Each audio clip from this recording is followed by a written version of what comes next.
you're going to be everywhere, all over the place. And if you're not trying to be all over the place, then settle down and what the Most High is showing you. All right. So we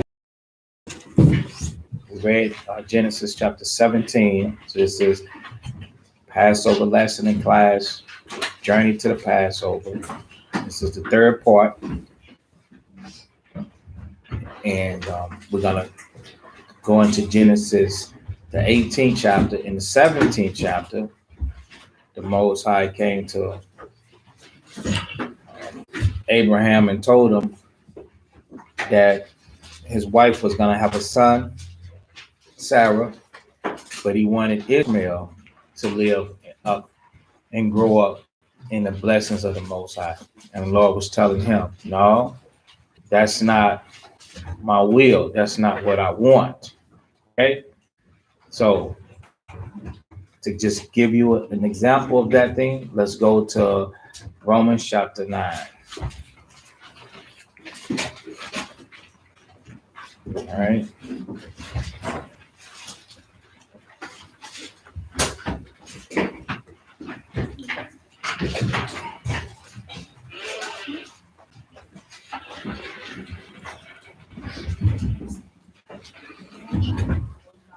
Hey, Kasad, can you please give me a moist paper towel so I can use it to grab my pages because I'm not trying to lick my hands.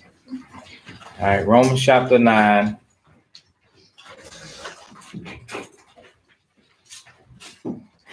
And verse, thanks. In verse 10. So it says, verse 9, Romans 9 and 9. Khalil, you gonna come up here with me? It says, this is the word of promise. So this is what we were talking about. How the Lord, the Most High, came to Abraham. So we need to know this history. We need to know what transpired. Remember, this is journey to the Passover. You know, we just jumped at the Passover, but we need what was we even doing in the Passover? I mean, in Egypt for the Most High to. So what do? We go into the birth of these children and bring out the story on what transpired and what happened, so that we can have the history on it and that we can understand. Okay. So now in Genesis chapter 17, I was explaining how the Most High came to Abraham and told him that his wife was going to have a child. But Abraham, in his emotions, he was like, well, wait a minute. Oh, Lord, if Ishmael would live before thee. You know, and at that time, Ishmael was about 13. We established that. He was a young boy, about 13 years old. You know, Abraham was an older man. He loved his son, Ishmael, etc., etc. So if you're a parent, then you know that love right there. Especially if you're a commandment keeper, you know to teach your child to come up and do the right thing. So your child actually turns into like a mini me. So he's seeing everything that he ever wanted in Ishmael. And he was like, wait a second, you know, he wanted him to grow up in the sight of the Most High, be blessed by the Most High, and all of that. You know, that's a beautiful thing right there. You know, he was inseparable. But the Most High corrected him and said, Sarah gonna have a child, man. You know, and we're gonna come through that. All right. And so here we are. So Romans 9 and 9, for this is the word of promise. So the Most High made Abraham a promise that the thing that he desired will exceed what Abraham would feel and want. So Abraham wanted to bless him, but the Lord said, look up in the land that you stand. Look west and south and east and north, and all the land that you can see, all the stars. If you can number them, your seed gonna outnumber the stars. At this time will I come, and Sarah shall have a son. So when we get into the 18th chapter, this is more the Most High in detail, going to go right in detail with this and visit Sarah. And not only this, see, not only by your wife, but your daughter-in-law. When Rebekah also have conceived by one, even our father Isaac, even your son Isaac. So this thing is going to keep on coming down. The blessing is going to extend because the Most High blessed Abraham with great wealth to the point nobody even took his wealth. Yeah, man, nobody even took it from him or none of that. God blessed him. All right. So now verse 11, here's our point. For the children, so this is Romans chapter 9 and 11. Because Abram wanted Ishmael to be blessed and live perpetual in the sight of the Most High. But the Most High had something else going on that Abraham didn't know about. And we also established that what was the relationship between the Most High and Abraham? Friends. That's right, they were friends. And the Most High, like he told Jeremiah, before I formed thee in the belly, I what? I knew thee. So he sent his friend here. All right, he sent his friend here. And then had to re-explain this thing unto him so that he can understand. For the children being not yet born, neither having done any good or evil, that the purpose of God, that's the thing right there. So this is referring to Esau and Jacob, but guess what? We're talking about who? Ishmael and Isaac. See? Ishmael came first, and he still got put by. The first should be last, and the last going to be first. And we're last now, and we're on the bottom. But we're going to rise to the top. And all these pains and sufferings that y'all going through, this is just the beginning of it. And it might be hard for us to understand how something good can come out of such bad success, or what you would call luck. We're having such bad luck. We have such bad luck. Nothing is going our way. It's getting worse and worse. They're doing this and they're doing that. It's supposed to get like that. Look at what they did. They got you even scared to come worship the Most High. What do you think it's going to be? You think they just going to open up the doors and let you? You think they're going to feed you? They're going to provide for you? They're going to do us. They're targeting us. You think that they don't know what they doing? You think they don't? The only thing they thinking about is money. They ain't got to worry about money. They've been getting money for hundreds of years, man. Money? How? They control everything. Everything is theirs. Everything on this planet belongs to the European Union. Everybody, man. It ain't money. It's a bigger thing now. It's you Israelites that they have to worry about now. Because their time is up. The clock ticked and tocked already. And if you think that the Most High deals with us, how do you think the Lord is doing with them? Yeah. Showing them in their visions and their dreams, tormenting them, warning them, rebuking them, chastising them.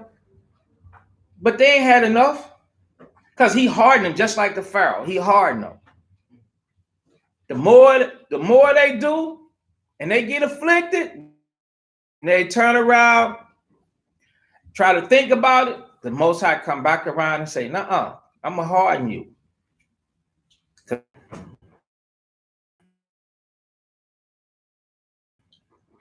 They wasn't even born yet.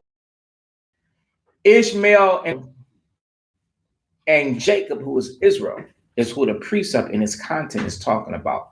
But I'm showing you before people even born, Most High's got a purpose. So Abraham has some feelings, but the Most High, he said no. But then he turned around and supplemented his feelings. The Most High didn't just give in to uh, Abram's emotions and feelings because Abram felt some type of way. A lot of us, we do that. We feel some type of way, and we want the Most High to consent to our feelings and our emotions because we feel some type of way. You always got to remember, the Lord has got an agenda before you, and his will be done on earth, right over you, whether your body is dead or alive. A lot of people say, over my dead body. Literal, over your dead body. And another one would rise up in your stead, but we don't want that. We want to understand the difference between our will and his will. And that's what Abram did. So that's a beautiful example that he did. He humbled himself and he learned to understand. How do we know he learned to understand? Because it's going to come to a point to where the Most High going to tell him to listen to his wife, and his woman going to tell him and his son that he loves so much to go ahead and leave. So he humbled himself and he packed her stuff up. And who remembers without going into the scripts to get it, what he sent her away with? Water and bread. He sent them away with some bread. Got all that wealth. He didn't pack them up like, y'all, I want y'all to make sure that you careful. And she had sheep, man, and goat behind them, trailing them, making sure they got enough. Nah. Nope. He didn't do none of that. He accepted the will of the Most High. Do you? Do you accept the will of the judge? Or do you just your will? See, as you mature and grow in this truth, you got to get hard, man. You got to go cold towards this world, and you're going to have to love the Father. That's why the Bible says, if any man love the world, the love of the Father is not in him. You're going to have to love the Father. You're going to have to completely understand what you're doing this for. And then you're going to have to believe it. Despite anybody else around you, you're going to have to believe what the promise is. You're going to have to live your life trying to make sure that you are acceptable in the sight of the Most High so that you can see the promise unfold right before your very eyes. Hard enough should be able to see it.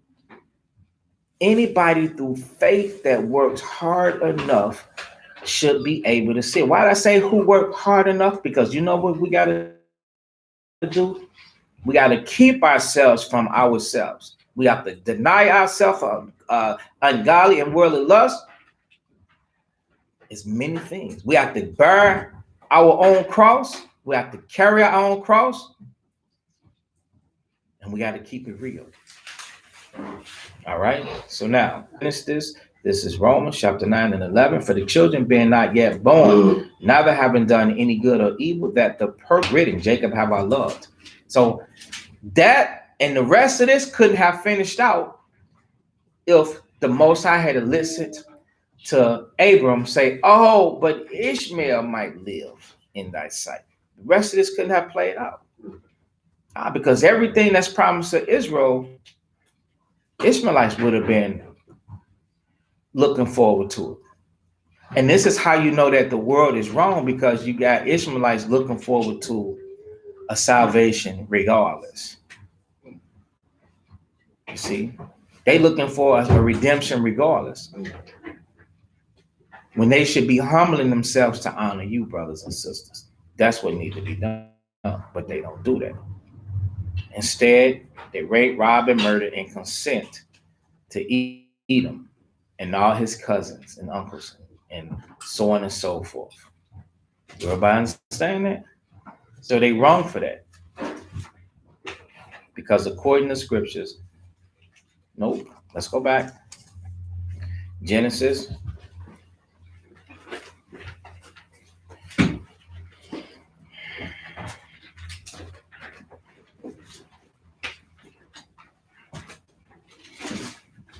See? Genesis 17:21, it says, but my covenant will I establish with Isaac. Genesis 17:18, and Abram said unto the Most High, oh, that Ishmael might live before thee. God said, don't worry, Sarah thy son shall bear thee a son. Sarah thy wife shall bear thee a son. All right, and thou shalt call his name Isaac, and I will establish my covenant with him for an everlasting covenant, and with his seed after him.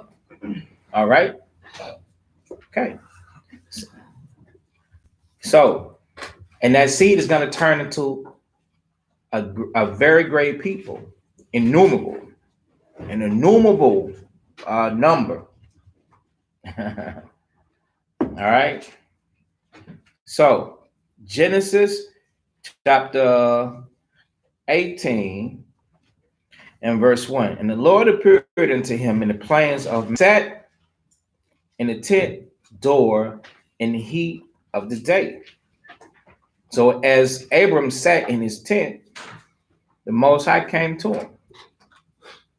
And he lifted up his eyes and looked, and lo, 3 men by him.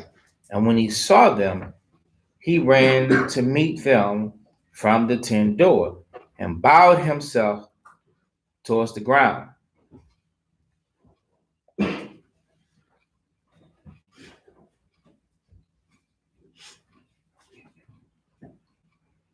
And he said, my Lord.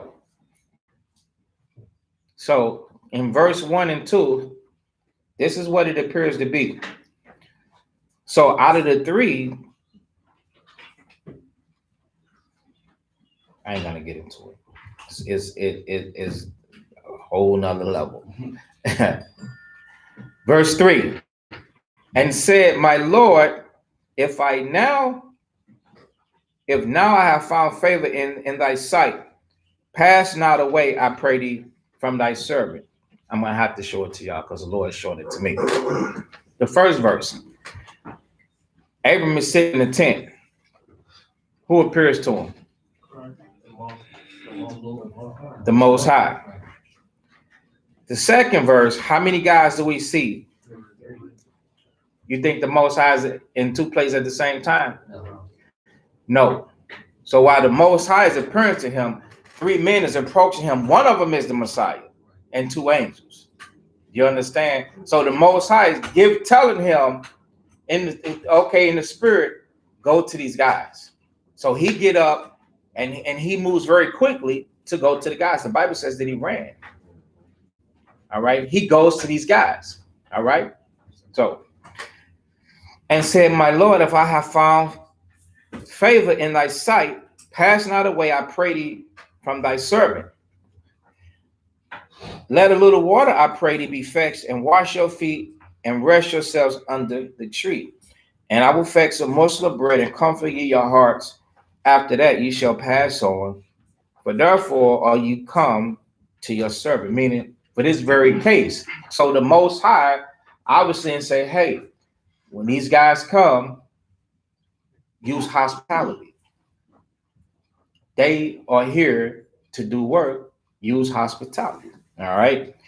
And they said, do so as thou hast what said. So now the first verse, the Lord appeared.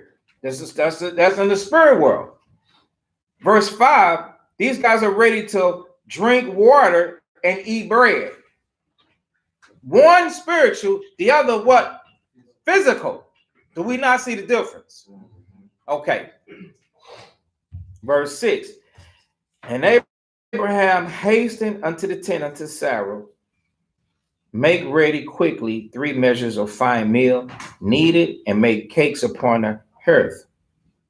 And Abraham ran into the herd and fetched a calf tender and good, and gave it unto the young man, and he hastened to dress it.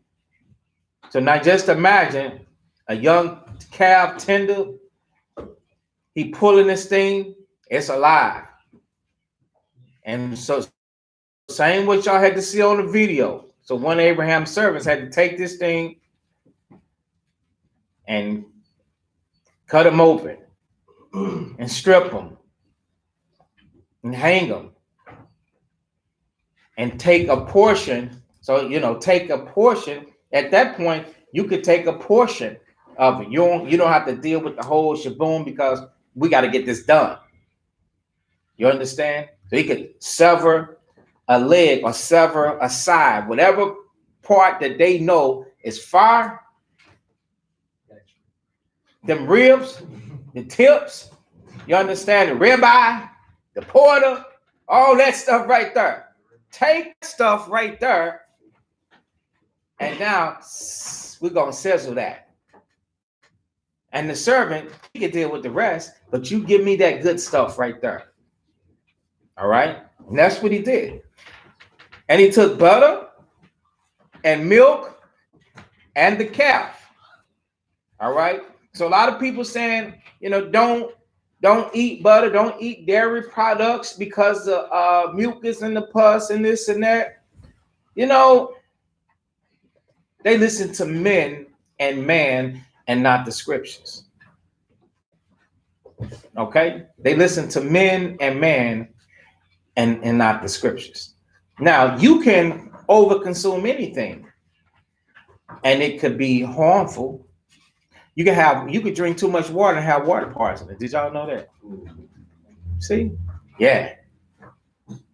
You can drink too much. You can drink so much water and have water poisoning. Yeah. It's true.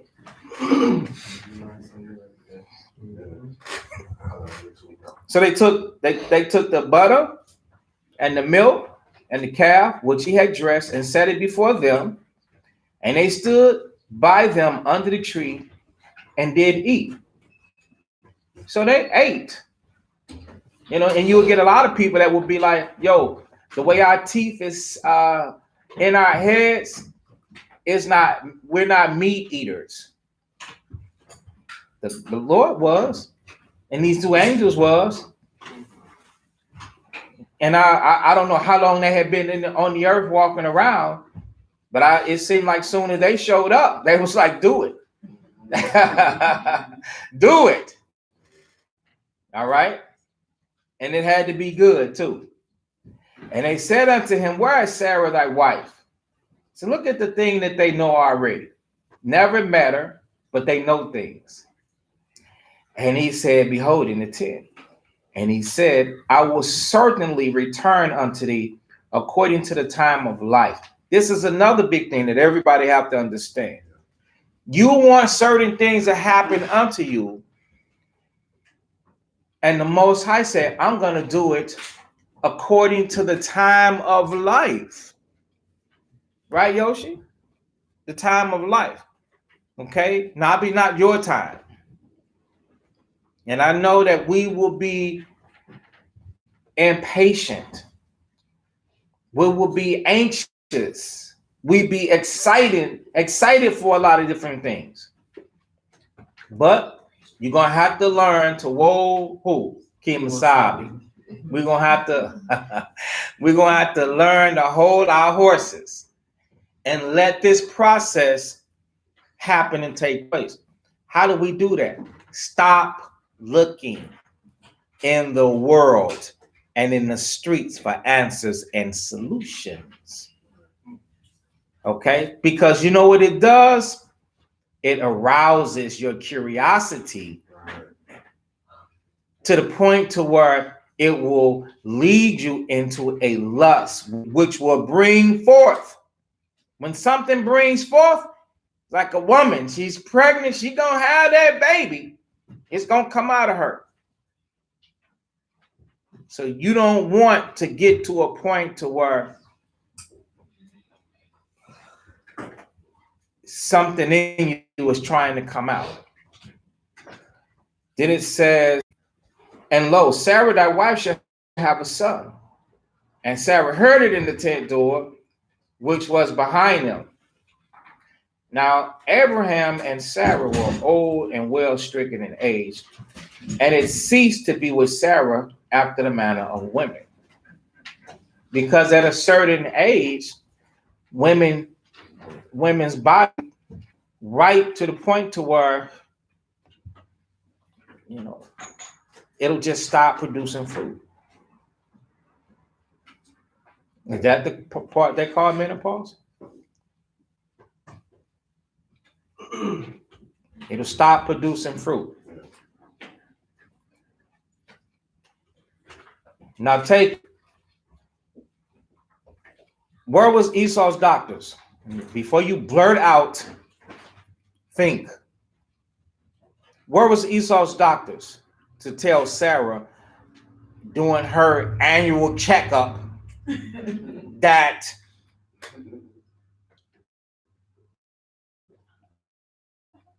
it is bad to have had children? Where was Esau's doctors? Damn, I said before you blurt out. Excuse me. I said don't blurt out.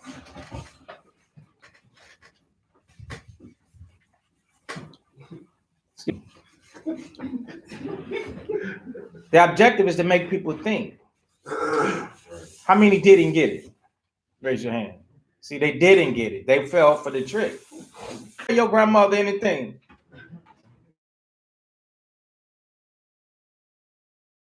You can't tell that, boy, I've been doing this, and doing that. Right. Before you were born.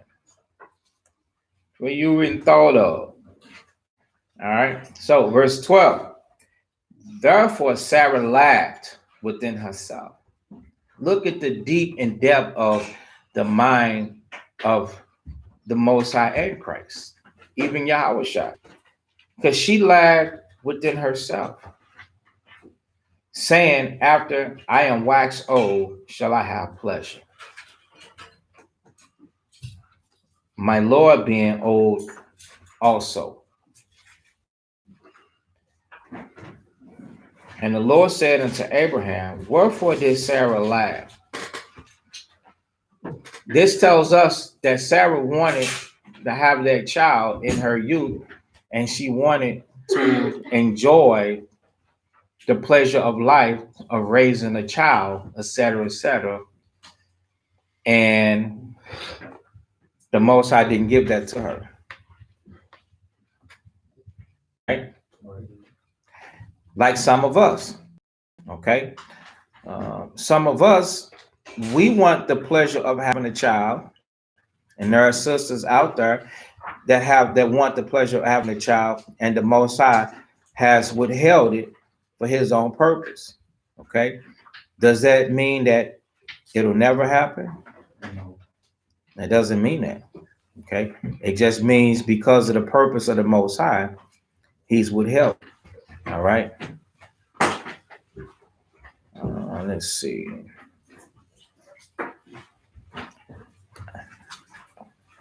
Isaiah 60.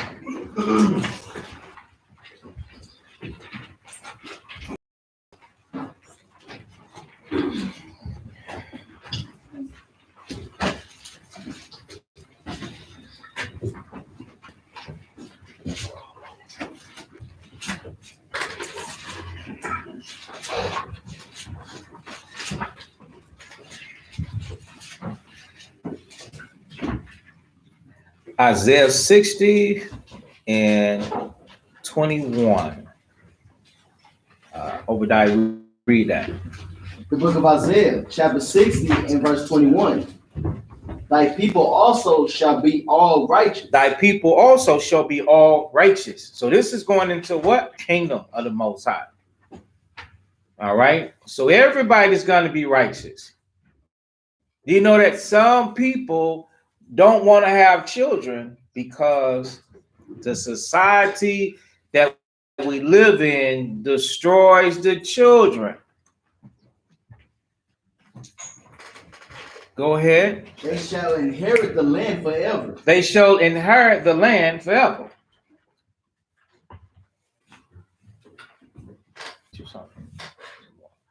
They shall inherit the land forever. This is talking about eternal life, right?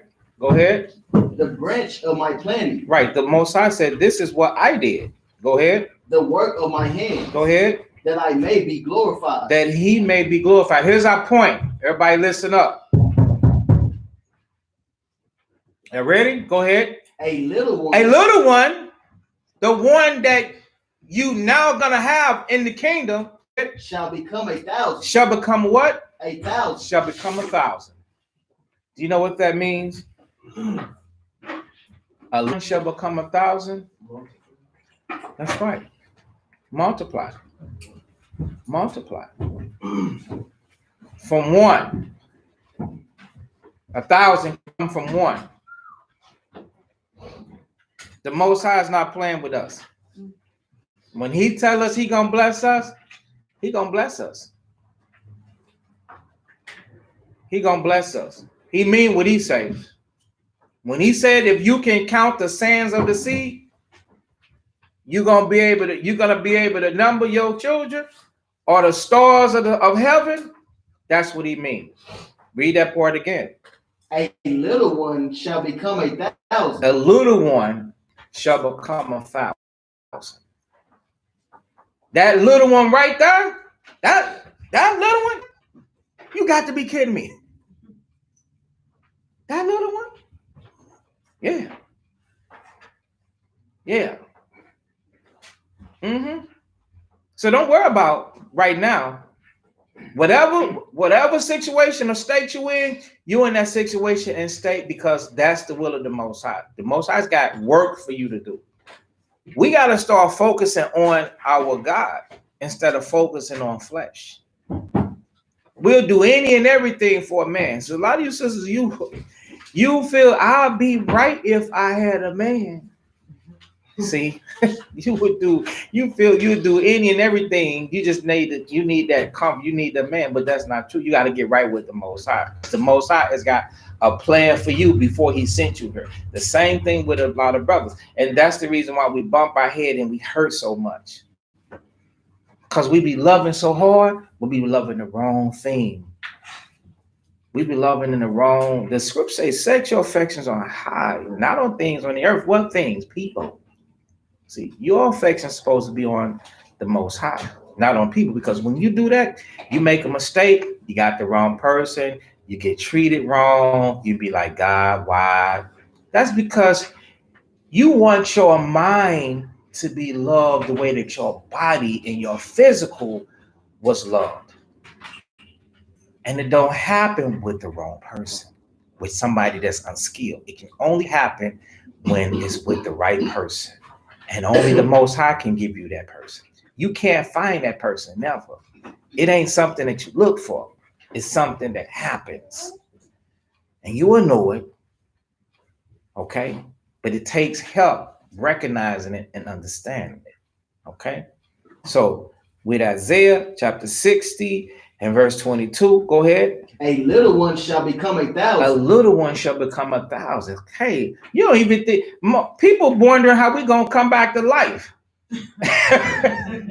After we've been dead. People been dead 400 years. The scriptures just showed you on the Sabbath, you gonna sit. We spent how many minutes, brothers, trying to figure out what that precept is saying. They gonna sit in the kingdom with Abraham.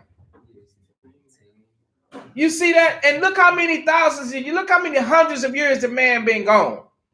Thousands of years the man been gone. It's been millions and hundreds of millions of people that's been born. And we just talking about 1,000 being born. So the Most High is going to resurrect a man, the brother that we talking about, and he's going to sit down in the kingdom and drink wine with you like that. And eat the tender calf with you. You understand? With you. And be a father of all of you. And still be the friend of God. You understand what I'm saying? So if that can happen, why are we curious? Can I really have 1,000 children? Don't let them. Is anything too hard for the Most High? Ain't nothing too hard. You're going to have time, and you're going to be proud, and you're going to be smiling, and you're going to have an unbreakable love. Do y'all sisters and brothers understand that? You're going to have an unbreakable love. Your heart will never be broken again. They shall all be what? Righteous. We read that, right? They shall all be righteous. So your man ain't gonna break your heart. Your woman ain't break your heart. You're gonna be okay. But right now, the Most High says focus on him. When he see that you focused on him, he got your back 100%. 100% he got your back. He'll insert support for you into your life. You ain't got to worry about that. We be worrying about the wrong thing. You're like, I got to get this part together. Then I can settle down and I can read my scriptures because I just need this. And the this is that is a relationship. Like you need a bottle of wine. I just come home and I have to unwind. And I just need that bottle of wine. See, no, you don't. You just want it. Finish it. And a small one, a strong nation. And a small one, a strong nation. Nation in what word is interchangeable? Please say tribe. Tribe. You see? So then your children, you see how the Most High is going to multiply this and Abraham's blessing and all these things are going to come to pass? Okay? It's going to come to pass because once you have a son, he's going to have a tribe. Yes, he's going to have a tribe. And his children are going to have a tribe. They're going to be deep. And when we have these children, they cannot what? Please say die. Die. They cannot, and ain't nobody going to oppress them. They ain't going to prison. They ain't going to be hooked on drugs. You see, when it's our time, it's our turn. And we shall reign on the earth. Let's get Revelations. The book of Revelations, chapter 5 and 10. When it's our time, it's our turn. All right? Read that. Revelations chapter 5 and verse 10. And has made us unto our God kings and priests. And we gonna be kings. He has made us unto our God kings. And the woman of a king is called a queen. And their children are prince and princesses. Princesses, royalty. And priest. That means we have the control. See, that priest ain't just referring to somebody that's just soft and talking. They can knock your lights out, knock your block off, behead you. You understand? Behead you. Us, the nations. Go ahead. And we shall reign on the earth. And we shall reign on the earth. That's where all this rain is going to come from, on the earth. So let's go back. Well, let's finish Isaiah chapter 60 and 22. Isaiah chapter 60 verse 22. A little one shall become 1,000, and a small one a strong nation. I, the Lord, will hasten it in his time. Right. The Most High said he is going to bring it forth in his time. Let's go back to Genesis. Genesis chapter 18.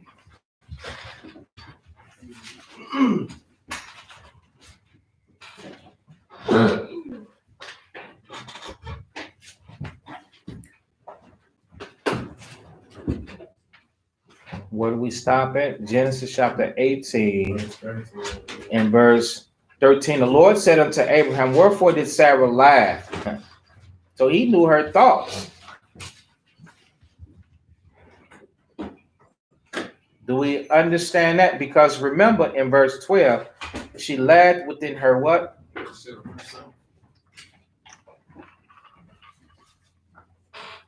She laughed in her mind. So when you do things in your mind, in your thoughts, the Most High can read your mind.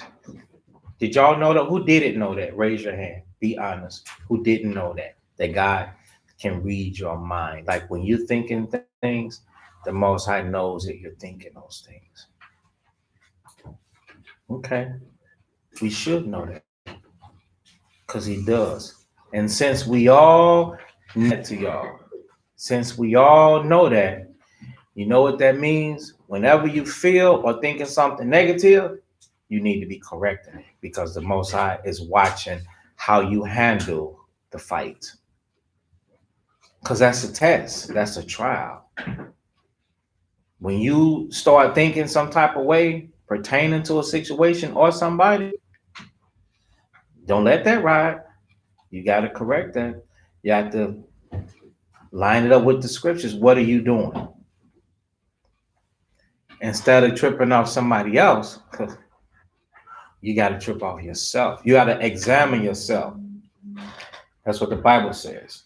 You cannot just trip off somebody else. You got to be thinking, okay, what am I doing? How am I feeling? All right. 2 Corinthians 13.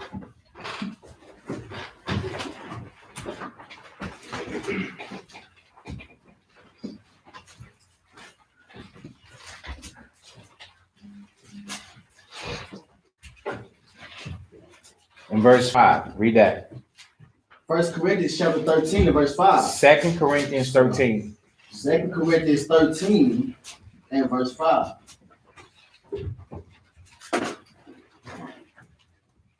Examine yourselves, whether ye be in the faith. Right. You see? So when you thinking, you have to examine yourself. You thinking or you feeling some type of way about a situation, about somebody, well, brother, a sister, husband, wife, parent, mother, father. You have to examine yourself. And you have to line that up with what? With the scriptures. You have to make sure that that what you're doing and what you're thinking is allowed according to the scriptures. All right. You got to make sure that what you're thinking and what you're feeling is allowed according to scripture. You know what I mean by allowed?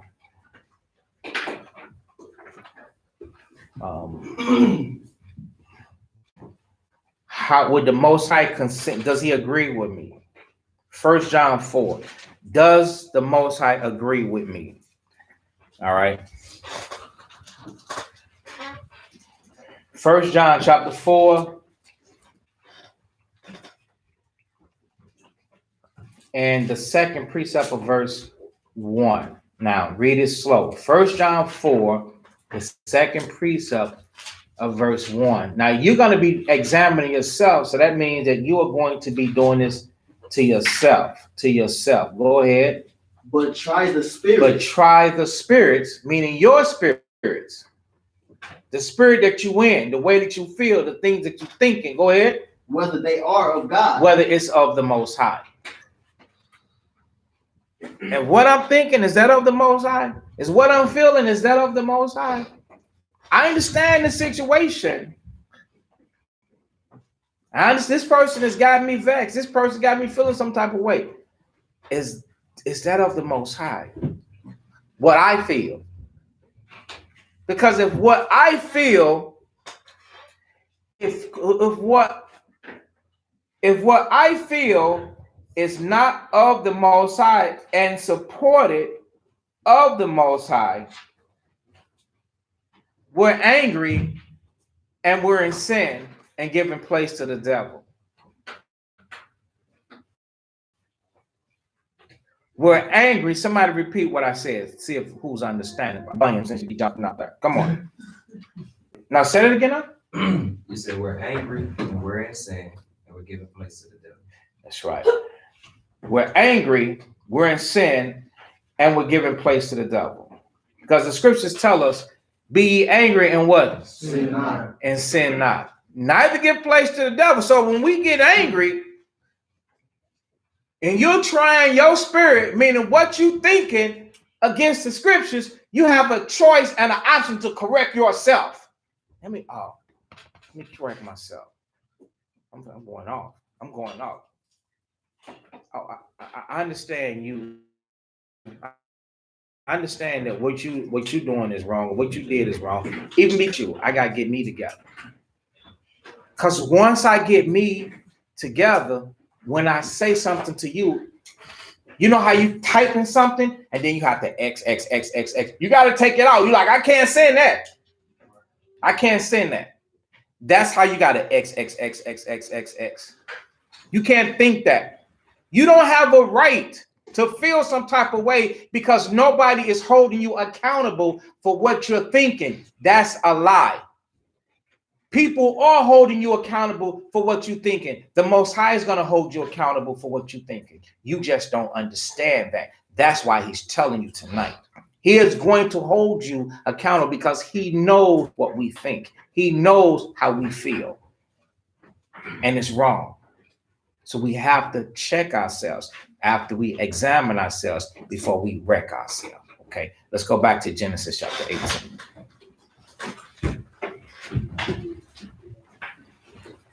The Most High, hey, Sarah is blessed. She is a blessed woman. And being a blessed woman, the Most High and Yahushua still held her accountable for what she did. She didn't get a pass. Oh, this is the righteous Sarah. She get a pass. Nope. She still got held accountable. What? Why did? And he went to Abraham, who is supposed to correct his woman. And Abraham took it to her because he trusts the Spirit of the Most High to be right. The Most High said you did something, you did something. Check it out. Genesis chapter 18 and verse 13 now. And the Lord said unto Abraham, wherefore did Sarah laugh, saying, shall I of surety bear a child, which am old? Is anything too hard for the Lord? At the time appointed, I will return unto thee according to the time of life, and Sarah shall have a son. Then Sarah denied,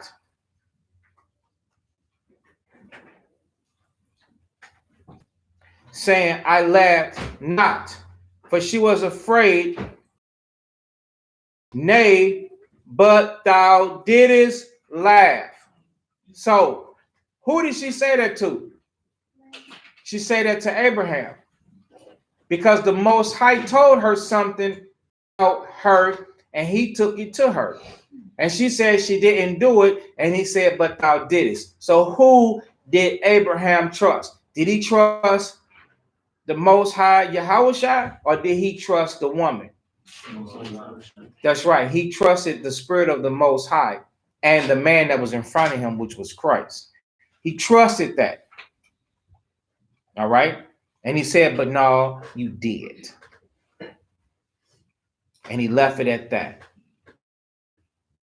Now, and the men rose up from thence and went towards Sodom, and Abraham went with them to bring them on the way. And the Lord said, shall I hide from Abraham that thing which I do? So now the Lord is talking to the other two. Seeing that Abraham shall surely become a great and mighty nation, and all the nations of the earth shall be blessed in him. Here's our point. Well, one good point. For I know him that he will command his children and his household after him. This is like one of those doormats that says welcome. Because in the front of every step, in front of, like a placemat in front of every door, this is something that should be said upon this house. I know him that he will command his children and his household after him, and they shall keep the way of the Lord to do justice and judgment. This is what the Most High said about Abraham. I know this guy. This guy is going to do the right thing, that the Lord may bring upon him that which he have spoken of him. Remember in Isaiah 60, 1 of 1,000, and then from him a nation. You understand? That's what the Most High is going into. And the Lord said, because the cry of Sodom and Gomorrah is great, and because their sin is very grievous. So if Sodom and Gomorrah didn't get away with it, what would make us think that America's gonna get away with it? It ain't a kingdom on this earth that the Most High is not gonna bring down. They all are gonna have to pay and be subject unto the commandments of the Most High, because they are all in idolatry. The Most High made all families upon the face of the earth. He's made all people. He brought them all forth. They all served him in the spirit world. And now here, they're rebellious. Okay? I will go down now and see whether they have done according to the cry of it, which is come unto me, and if not, then I will know. So that was Genesis chapter 20, Genesis chapter 18, and verse 21. And the men turned their faces from thence and went towards Sodom, but Abraham yet stood before the Lord. That precept also tells us what?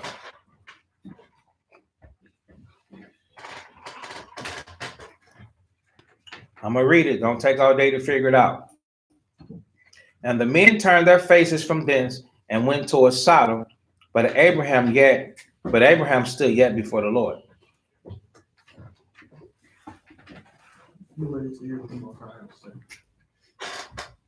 He waited to hear. No, he's gonna do. Yeah, that's not the question. That's not the answer. But yeah, he's waiting.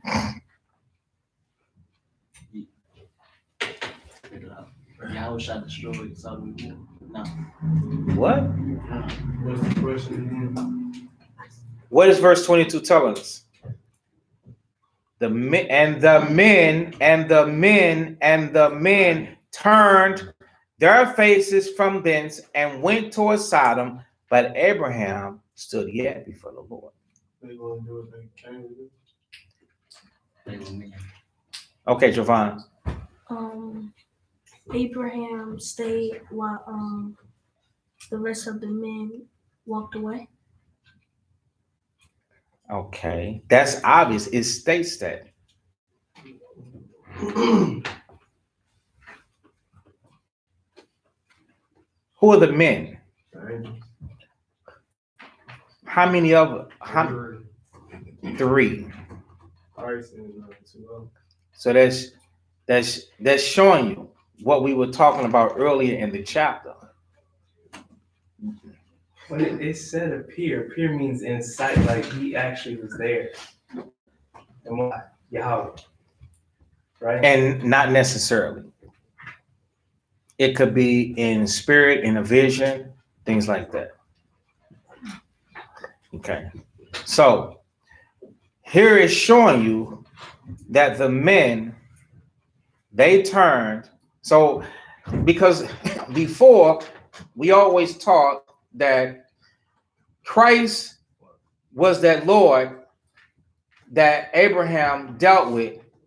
And here in this chapter, we're reading that it would have to basically be impossible for him to be in two places at the same time. You understand? Okay. 18:1. The Lord appeared unto him in the plains of Mamre, and he sat in the door. So that's Abraham sitting in his tent, and the Lord appeared unto him. Verse 2, he set his eyes, and he lifted up his eyes, and lo, three men. So how the Lord is going to be one of the three men in the field and also appearing unto him at the tent? So one of them would have to be the Lord, the Most High. And then the three of the guys, one of these would have to be the Christ that we always been talking about. All right. So when you go back to the 20th verse, what's that? Verse 22, the men turned. The men is referring to the three guys from the beginning of the chapter. They left But Abraham yet stood before the Lord. Okay. So now that's all all I wanted you guys to be able to see that. All right.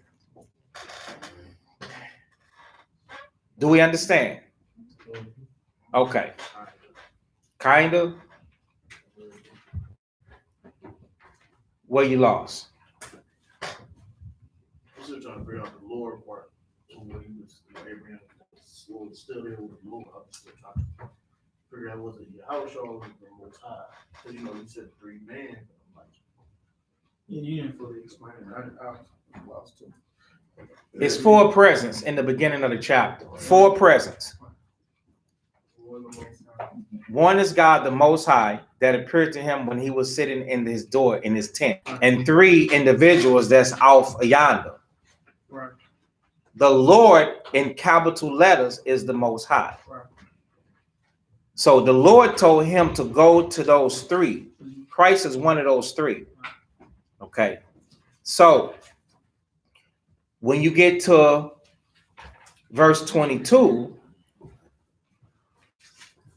he's still standing there before the Lord, and the men, it didn't say three, but it says the men. So we would have to assume that the three men from the beginning, they're still together and they are going towards Sodom and Gomorrah.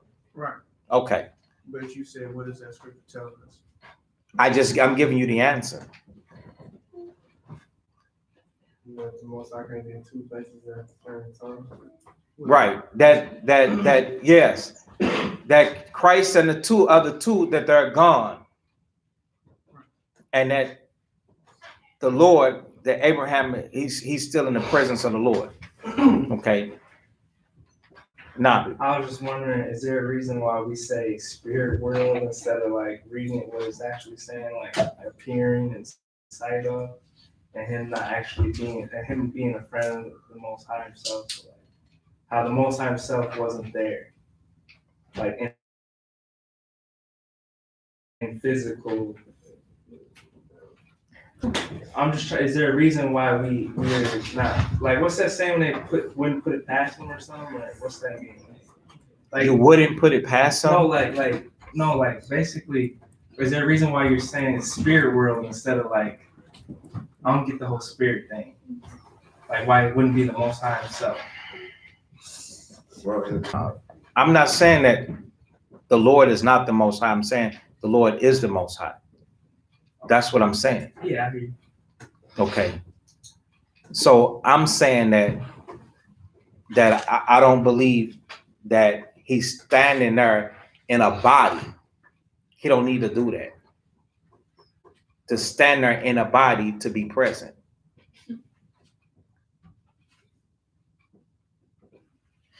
His son is standing there in a body walking with two others in a field coming towards Abraham.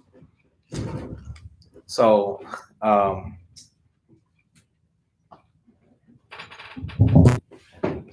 crazy. I'm trying to, it's okay for him to ask questions. That's because it's the best thing is for all of us to understand. So am I answering it or? Yeah. Okay. That's fine. I hear you. I hear what Okay. you're saying. So what is it that, Nothing. You're saying he don't need a body or something. So he was in the spirit. Like, what's? Okay, go ahead. What is He might have missed verse 3. Verse 3 is letting you know that the three men, Yahushua, and the two men as well, is in physical form. And the brother, he explained verse 1, the Most High just appeared, he came down to Abraham. Abraham hearing his voice, but the Most High speaking from the spirit world. But verse 3 is letting you know this Lord is Yahushua in the flesh, like physically. Read right. So. Right. Mm-hmm. So exactly. So he did kind of explain it. Like you can hear the voice of the Most High.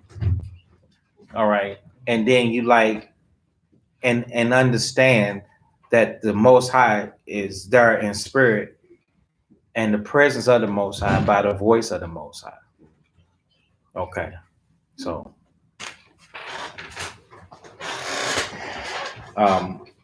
let's go back to where we were. in Genesis chapter 18.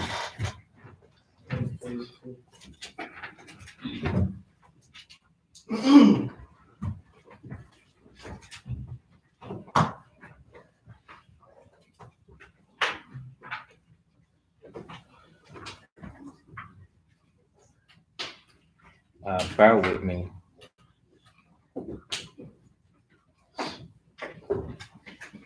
See, at different times,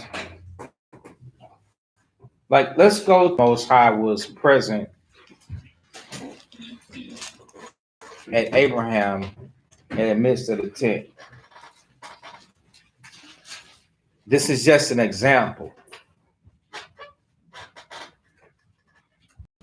Exodus chapter, did I say 18? 19. Exodus chapter 19 and verse 17. It says, Moses brought forth the people out of the camp to meet with God. Okay. So now let's see if God is going to be standing there in a body. I'll read it again. Exodus chapter 19, verse 17. And Moses brought forth the people out of the camp to meet with God. And they stood at the nether part of the mount. So they were at a further end of the mount, meaning the mountain. Now Moses was up on the mountain. All right. And Mount Sinai was all together on a smoke, meaning the thing was smoking and it was on fire.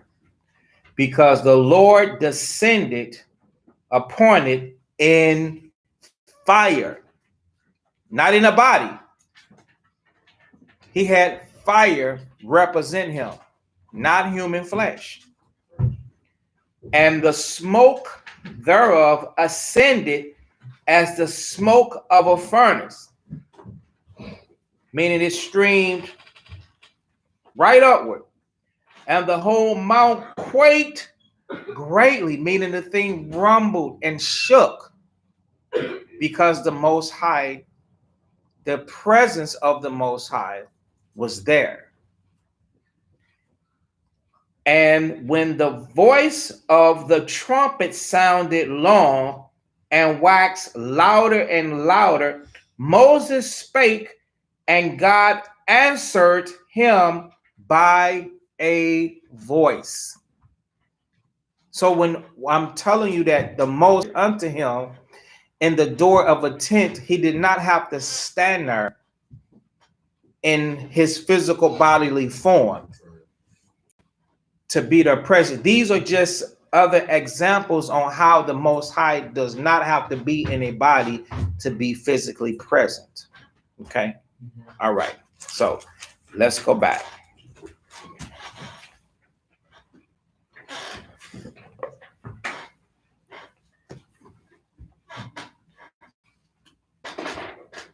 This is Genesis now, chapter 18.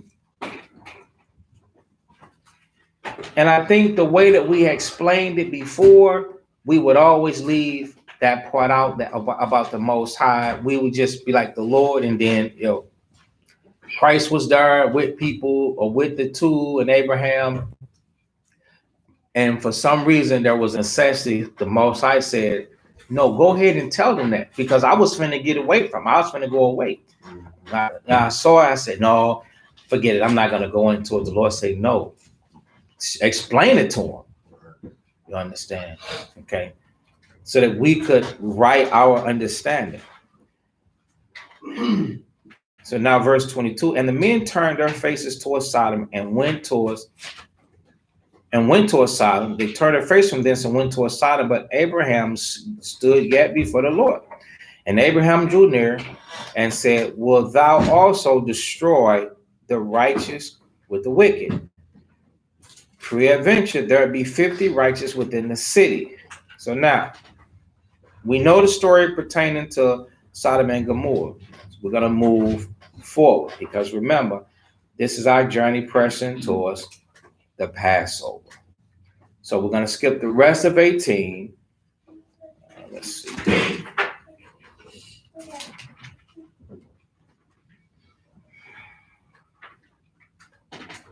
19. We don't want Sodom and Gomorrah.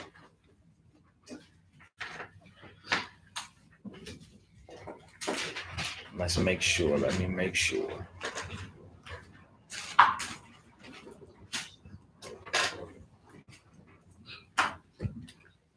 Okay. 19, 18, 20.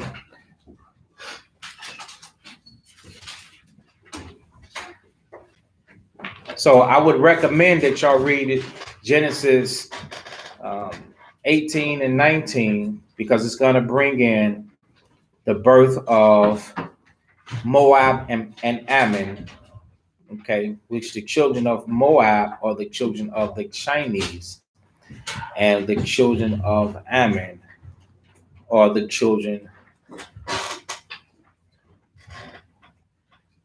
of so-called Japanese today. If you have Wi-Fi on, which nobody do, because you're not on the phones.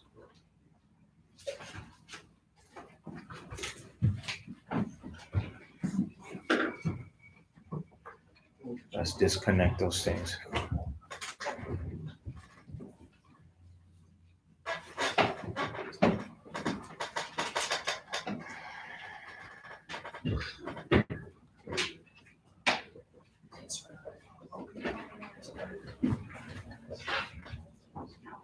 Can't understand.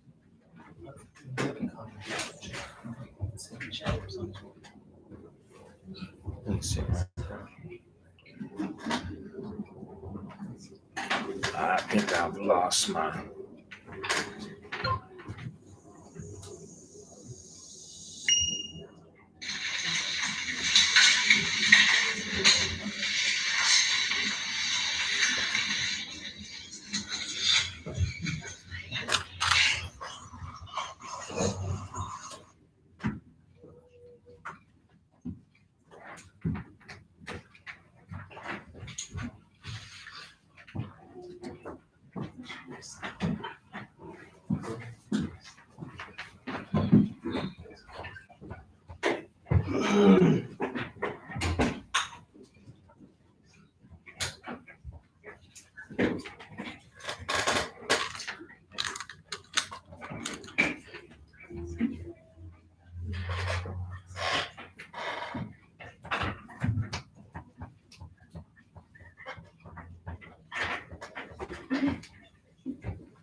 All right, I'm trying to get the live feed back on. And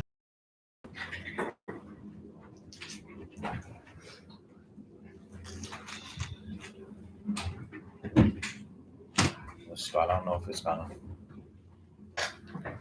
happen. So let's keep going. Genesis chapter 20 and verse 1. Read that. Start there. Genesis chapter 20 and verse 1. And Abraham journeyed from thence toward the south country and dwelled between Kadesh and Shur, and sojourned in Gerar.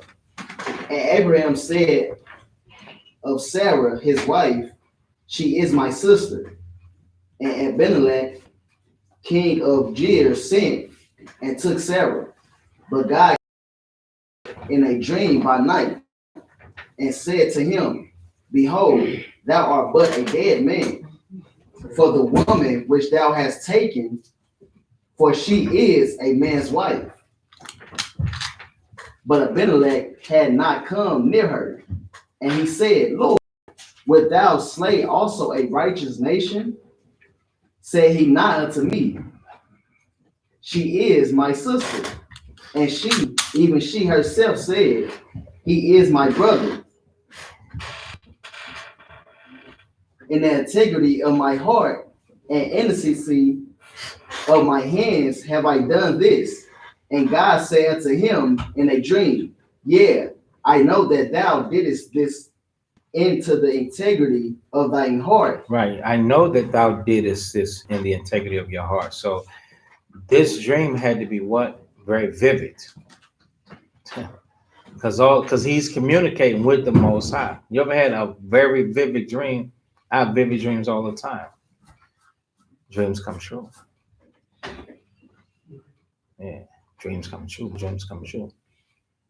A dream on Friday, it come true on Monday or Tuesday, very quickly. It's just a personal dream, but they come true. Very vivid dreams. So this thing here, so I understand this. The Lord told him, "You but a dead man. I'll kill you." He said, "Wait a minute." And look who he's dealing with. Look who he's talking to. The Most High. The Most High is like, listen, this is a man's wife. He said, "Wait a minute. I didn't, he's pleading his cause and everything." The Lord said, "I know, but I'm just letting you know. You better not touch this woman." All right, go ahead. For I also withheld thee from sinning against me. Therefore suffered I thee not to touch her. Now therefore restore the man his wife, for he is a prophet, and he shall pray for thee, and thou shalt live. And if thou restore her not, know thou that thou shalt surely die. So look at the Lord looked at Abraham. You understand? Look how he looked at Abraham and said, he is a prophet. This is how we have I got to understand it. This is how the Most High looks at us. Now, how many people was in Abraham's camp? Huh? What is that? 80? Hey, his camp just consisted of his family and his servants, brother. You know what? It wasn't a camp. It wasn't what we call a camp. Something that we look forward to. We're looking for numbers and this and that. We got it all twisted up. During the time of Elijah, how many was in Elijah's camp? And Elijah was a prophet.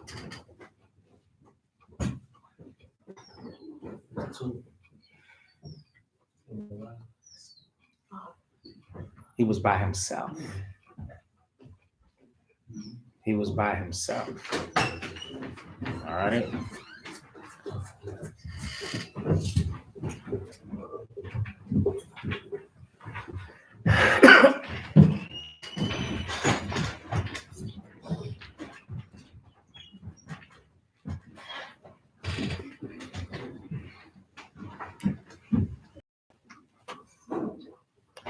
Right there.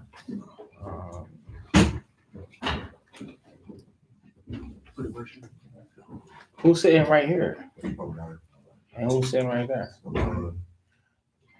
Okay. So, Trevon.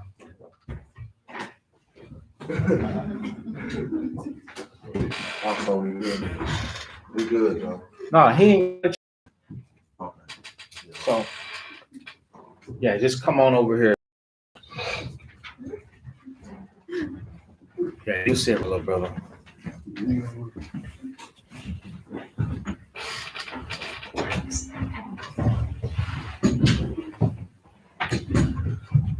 All right. So, with the book of Genesis,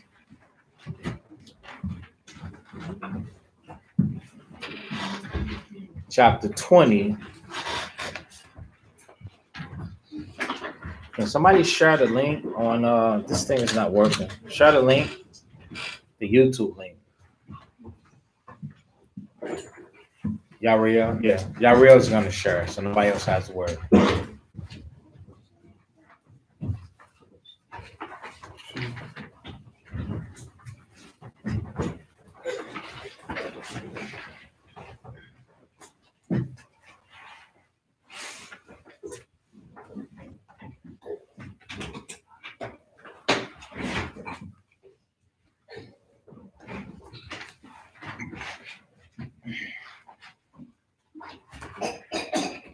All right, Genesis chapter 20 and verse 6 again, and start there out.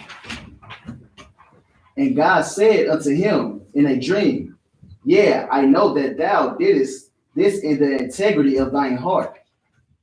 For I also withheld thee from sinning against me. So go ahead, and then I'm gonna, therefore, come on. Therefore suffered I thee not to touch her. Stop. So the Lord said to him in the dream. So some of you brothers and sisters will be having a dream, and you mean well, and then something in the dream though is bad. And in your integrity, you like, I mean well based upon what I understand, this, that, and the third. And then, but your dream, in your dream, you dream of something bad. And you're like, wait a minute. Based upon my understanding, this thing is lawful.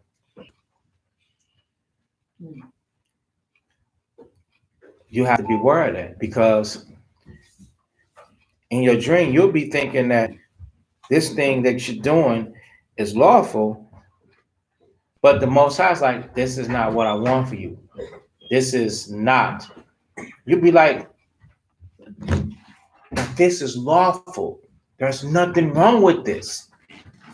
The Most High will torment you in your dreams and say, no. You get what I'm saying? This is not expedient. Expedient means this is not profitable, because there's something deeper that's involved in this situation. Abimelech didn't know and understand that what? This was a man's wife, and the man lied. The man and the woman. But they didn't lie. They didn't lie, just had a slant. They lied with a slant. So, just because something appears to be right to you does not always mean that it's right. And some of you do not understand what that means. It's your plan. Your plan does not mean it's God's plan. And this man here, he had a plan. He's like, oh, this is a beautiful woman. I'm going to take this woman. The Most High says, no. If you do, I'm going to kill you. Okay? Everybody understand that? Pay attention to your dreams. They are warnings. They are warnings. Okay? Go ahead. Now therefore restore the man his wife. Now therefore restore the man his wife. Get up off of her 50 feet. Go ahead. For he is a prophet. But he is a prophet. Okay, like I said, how many, James, how many was in Abraham's camp? You feel me? How many people?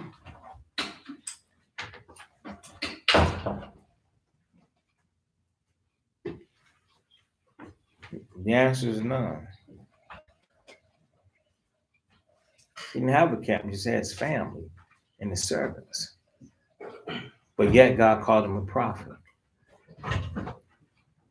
See, we let our eyes deceive us. We think in order for this person to be our eyes deceive us all the time. The Most High will look at you, brothers. All y'all got to do is love him like this man right here loved you. You're going to show yourself a man. You're going to show yourself a man of the Most High. Somebody help him out. You're going to show yourself. You're going to prove yourself to be a prophet of the Most High. Stop looking at today's men and measuring yourself up against men and the cares of this world to validate yourself in Christ. We understand what I'm trying to say? Mm-hmm. Stop looking at men trying to validate yourself, because that's not the measuring stick. I just showed you a man that had only his family. Right. And God said, this is my prophet. I showed you another man, Elijah. Elijah said, I am jealous for the Lord, and I am the only one, and I alone.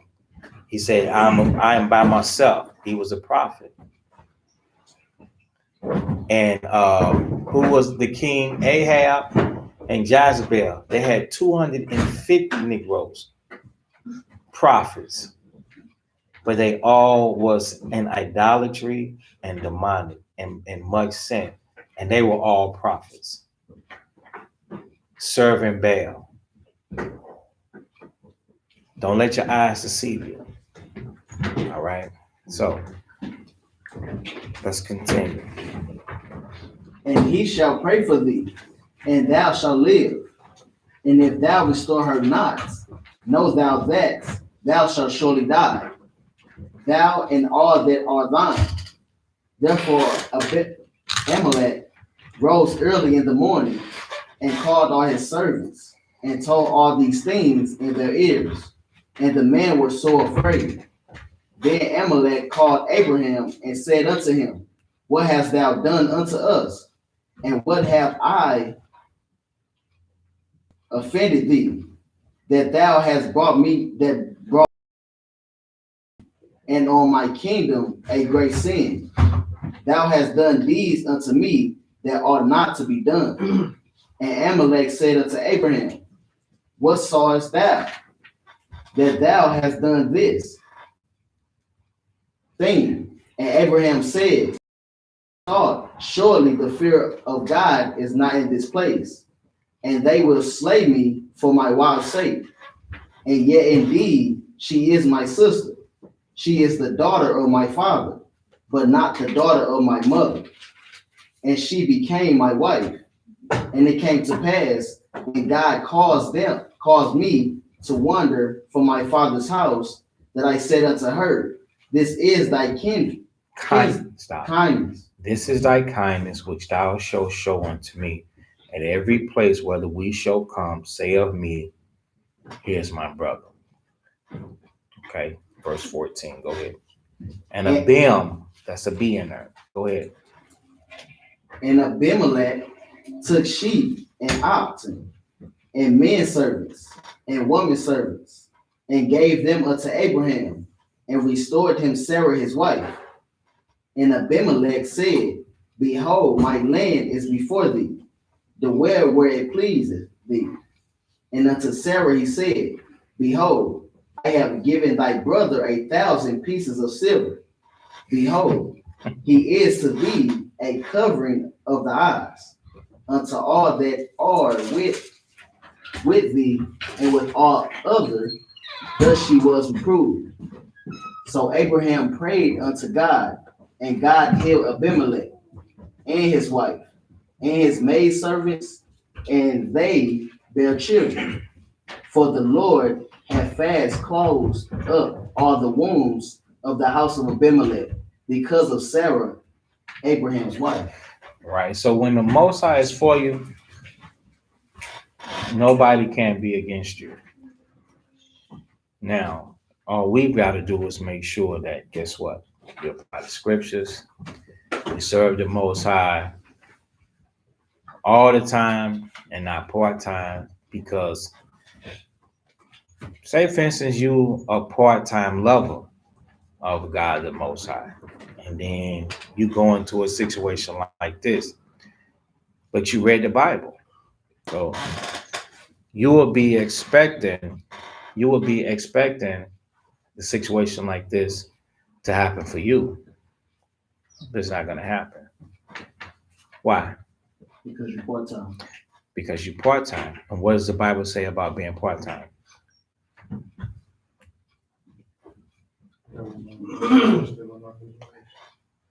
Right. And what else? He is always occupied. No, I'm talking to him. Stop it. Let not that man shall receive anything. And so when you go into a point, like if this was Abraham and he had to went into that place, his woman wouldn't have been restored back to him. He got that off before, but it wouldn't have happened again. Okay. They'd have took his possessions. He'd have found out that his woman that, was his sister, got laid with. He'd have been heartbroken because he loved her. It was his sister. That was his sister. That was his sister. the daughter of his father. So when Israel became a nation, Sarah was his sister. His real sister? Yeah, it was his real sister, his blood sister. See, I was always confused on that for a long time, but okay. Right. Well, he explains it, and we can go back to it. No, that's okay, because that means we need to talk about it, because there's questions, even ones that are not answered. Why would the Most High allow it to happen? Yada yada yada. What's going on now? What happened? Things like that, and that's what this is about, so that we can have one-minded understanding according to the scriptures. What happened? Not hearsay, not guessing upon it, but we know for sure because we go through it right here, right now. So this is what we're here for. Yeah. So I'll read it. I'll start at 10. So this is Genesis chapter 20 and 10. Abimelech said unto Abraham, what sawest thou that thou hast done this thing? Meaning, when you saw us, did you think that we was on some scam stuff, that we were gonna backdoor you? Why would you lie to us and deal with this? Because this man, what y'all gotta understand is the people are barbaric, and they have the spirit of whoredom. Y'all men know how it is.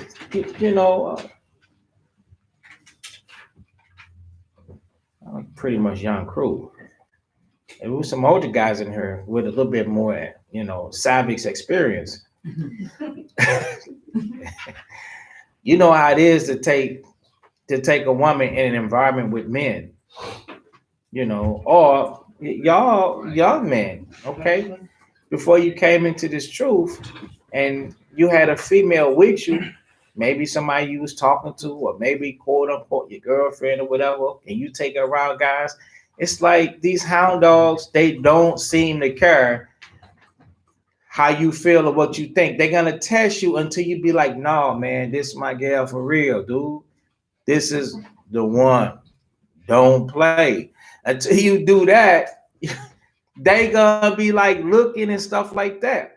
Well, now let's take it some thousands of years ago when you got power and you were king. Remember what Ahasuerus, the king, the Persian, did? He gathered all the fair maidens in the land and had officers to oversee it. Their sisters didn't have no choice, and Esther was one of them. And he would march them up in front of him like they were on an auction block. So this guy did the same thing. He took Sarah. And Sarah, when we say black don't crack, to them, we're all youth. We're all young. I'm young, y'all babies. Because they're upper age now. She was 90, she was in her 90s. But you couldn't tell it. She probably was looking like she was like 55. You were beautiful. Yeah. Slay? Is that what y'all call it? Slay? Yeah, she was beautiful. And if he had wealth, don't you know that she carried herself with style and pizzazz and everything? She had to be well figured and everything. Beautiful woman. So this guy took possession of her. He didn't touch her, but he had to mind to, because the Most High had to tell him in the dream, I'll kill you. Don't touch that woman. And he was like, wait a minute. And he communicating while he sleep. His spirit, he like,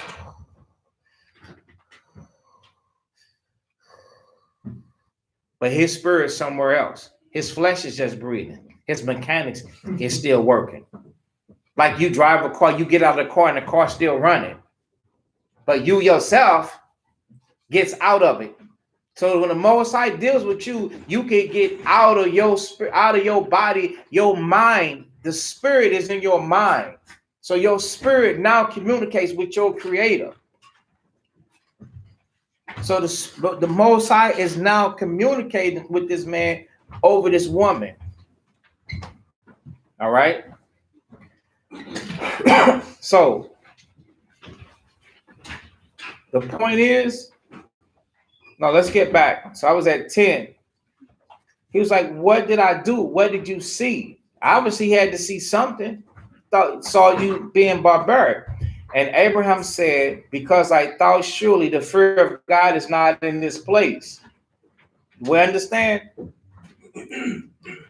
I showed some of y'all look at that one little series or not. The Vikings.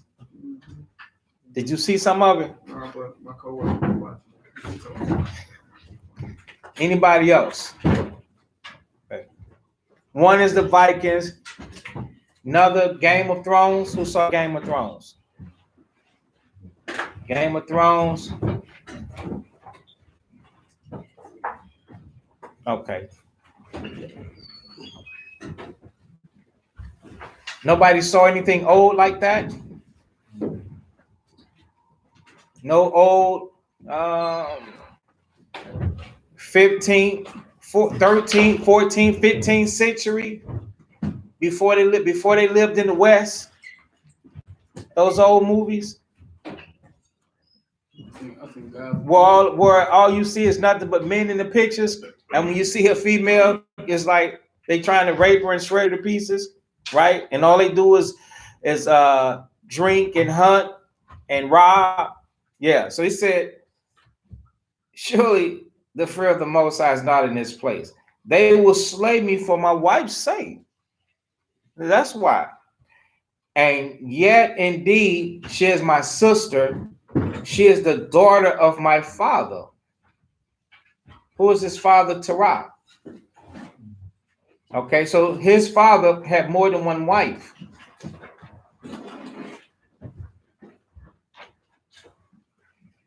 But not the daughter of my mother. All right. So he fell in love with her, and she became my wife. This is what he's explaining. So when he said that she is my sister, yeah, he was right. But he didn't tell her, do me this side. And sister, because the world is cold and mean, right? And he didn't want to die and have somebody take her. So he figured, like, we'll get out of this. You just know to tell them, hell no, right? You just refuse. So he left a big burden to her, right? To fend off men to herself, and he should have did that. And all these men keeps telling him that. No, man, you should have said that. We're not gonna kill you over the woman. You had to tell me, man. I could have laid with her. The other guy said, I could have laid with her, man. You know. So as time progressed and Israel became a nation, when you read Leviticus 18, the Most High straightened all of those things out. And he told us that we can't do that. So it's matters and things that happen that we were not. So let's go and get it where he said us not to do it. So that a man with more than one wife and they have children, that the children are not to deal with one another in a sexual manner, because you saw Abraham do it. Leviticus chapter 18 and verse 9.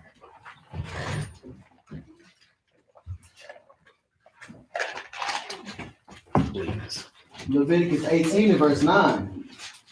The nakedness of thy sister, the daughter of thy father, the daughter of thy mother, whether she be born at home or born abroad, even their nakedness thou shalt not uncover. Okay, read it again. The nakedness of thy sister, The nakedness of your sister. Go ahead. the daughter of thy father. Because that's what Sarah was. It was the daughter. Okay, they shared the same father. Go ahead. Or daughter of thy mother. Or the daughter of your mother, even though y'all will have the same father. All right. Or if your father died and she married again and had a daughter, can't do it. Go ahead. Whether she be born at home. Whether she be born at home. So now, what is that saying? What is that telling us? A novel? She born within the house she lives in? No. Yes. Whether she be born at home. Okay, that is correct. Go ahead. Or born abroad. Or what does that mean? Or born abroad? In a different house. She lives in a different house. Okay, because a man that has more than one wife, they don't always have to stay in the same house. His wife stays over there, and his children with her is over there.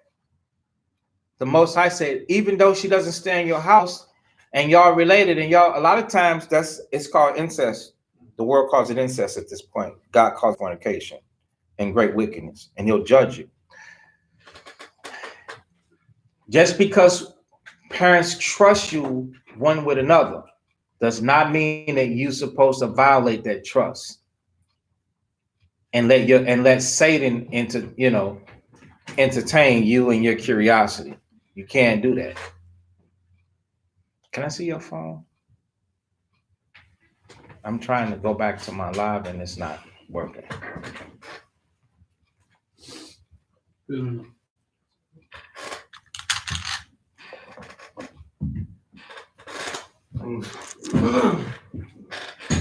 So everybody understand that? All right.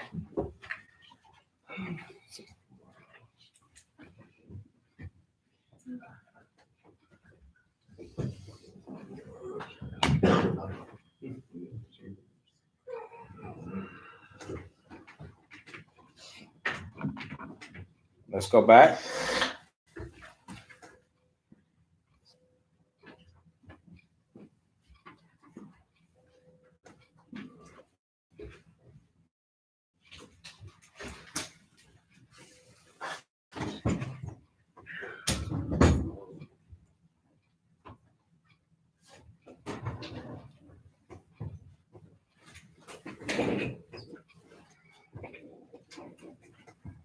Genesis chapter 20. And oh no, we finished it.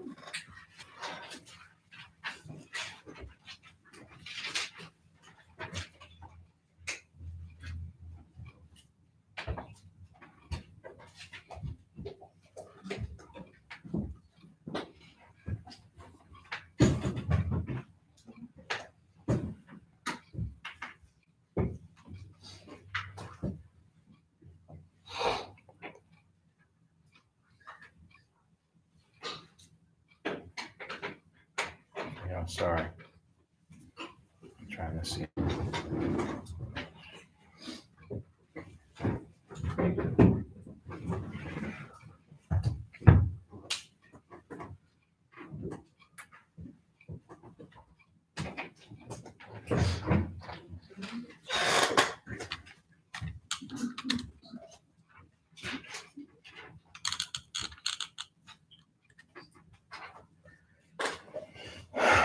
Chapter 21, verse 1.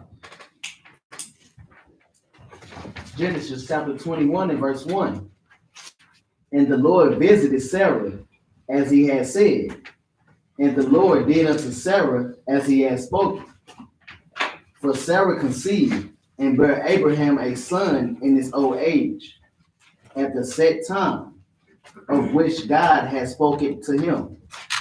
And Abraham called the name of his son that was born unto him, whom Sarah bare to him Isaac. And Abraham circumcised his son Isaac, being 8 days old, as God had commanded him.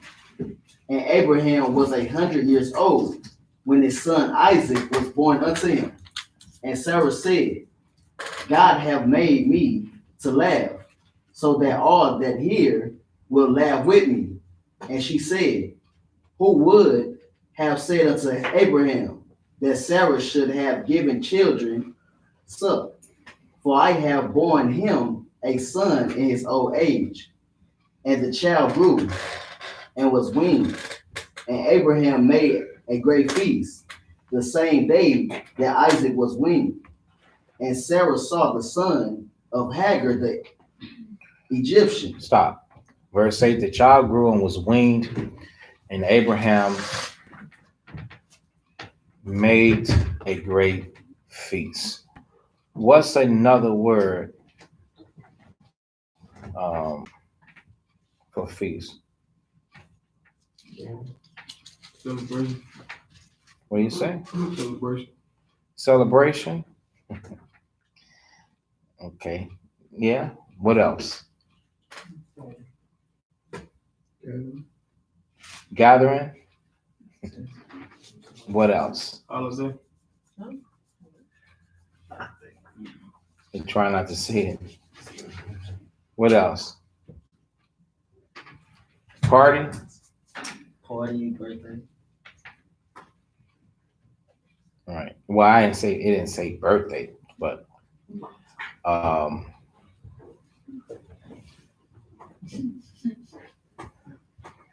yeah, but it says feast, but I'm just using interchangeable words that we used to use in like right now. All right. So the child grew and was weaned, and Abraham made a great feast. It's fine to say feast. In this, in this world, in this society, a lot of people, they don't say feast. They'll say party. Okay. They'll say party. The day that Isaac was weaned. Okay. Weaned from what? Right. That he was weaned from, he's weaned from his mother. Weaned from nursing. I'm looking for the precept where the woman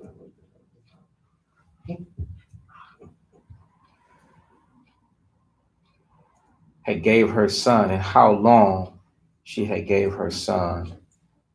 Bear with me.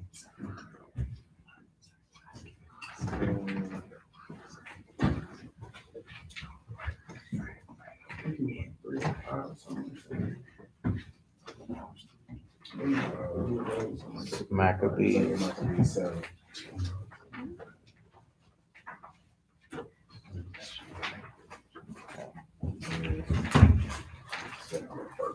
Second Maccabees 7.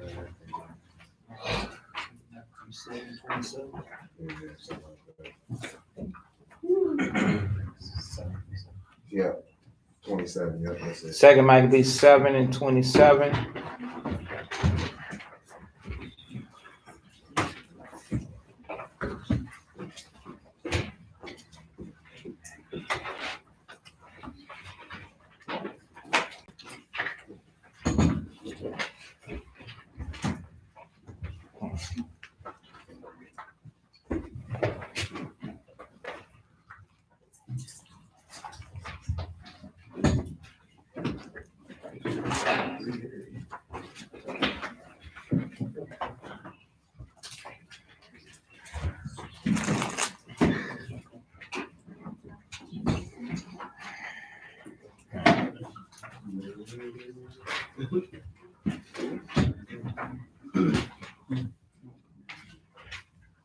All right, Second Maccabees chapter 7.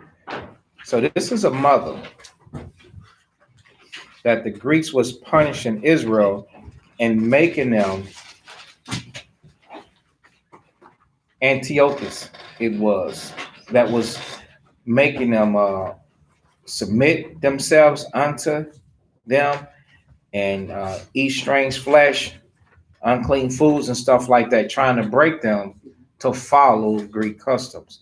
But she bound herself towards him, laughing the cruel tyrant to scorn. So this is Second Maccabees chapter 7 and 27.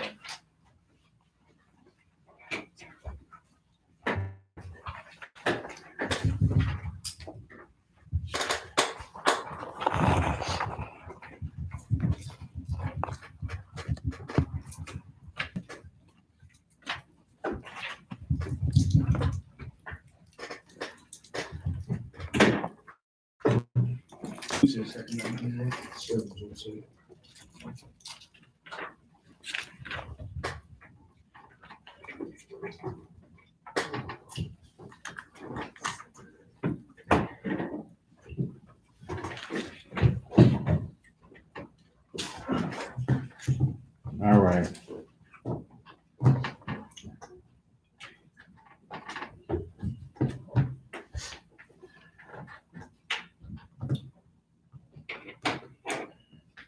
So I can't get the live back up. Can anybody get on Facebook?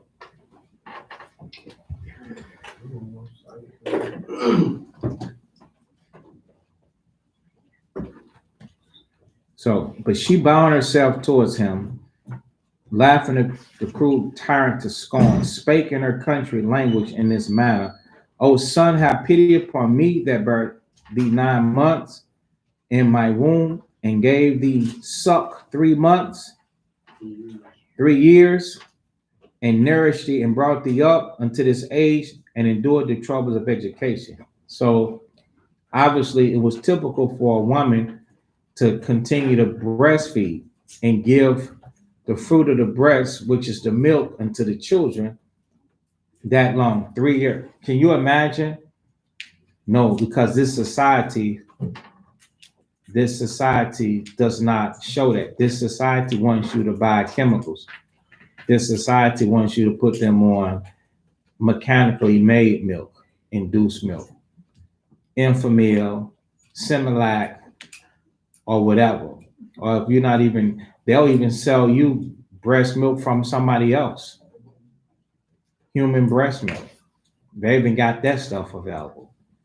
But our foreparents, the sisters would actually breastfeed the children for that period of time. So after that, when he was weaned, meaning the day that he wasn't going to get on the breast no more, he had a party. He had a feast. All right. I don't think anybody does that.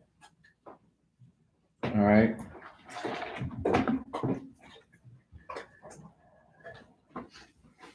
Maybe that's something that Israel, since you do see that in the scriptures, you don't have to fight about that. A day where you wean your child and you throw a big feast. Nobody can have anything to say about that. All right. Now here it was 3 years. What if it's a year? It ain't no law that says what time, or it has to be 3 years. That ain't the law. But it wasn't rejected when Abraham did a feast for Isaac after he was weaned. All right. He had to be, you a big boy now. That a boy. Now he's going to be, because you know what? When our children are coming off the bottle, we have to fill their minds up. You a big boy. You a big girl. You don't need this no more. Because it looks, you look weird still with that bottle. And you like 12. No, you don't. No, you don't do that. You don't want this, man. You know, hey, you don't need this. You slouch. You don't need this. You're a big boy. Then you give them the cup. First, it start off with the sippy cup. You know, then you got to break them from the sippy cup. So you know, when he weaned, and here's a time period in the scriptures of 3 years. Yeah. In order to always feed your baby for 3 years, you would have to beat her. Now, she did this obviously in captive, because she got. You ain't getting got, you got. And Antiochus himself is the demon that was dealing with her. So if you're gonna breastfeed, they got ways to breastfeed now, you know. the sisters, they have the way to extract the milk and put it in the bottles and give him the bottle. And that way he still get the nutrients. And then, you know, because I guess they sooner or later they disconnect. Because he turned into a shark at about 7 months, 8 months. You got a young shark.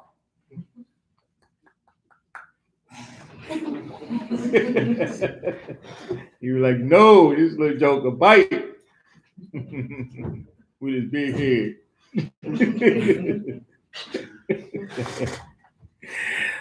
Yeah. So, where was we at? Dominion. Nobody was successful. Is everybody down? I ain't never in no service. Hit start. It ain't gonna go. 5 years.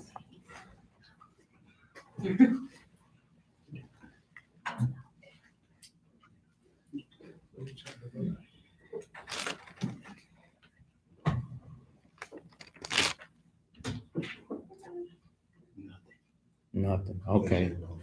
Yeah, it's a wrap. It's over. It's over now. All right, so we're gonna go back. I'm lost, y'all. Where did I stop at? 7:20, 20 and 28? No, ain't no 28. Where did I stop? 28.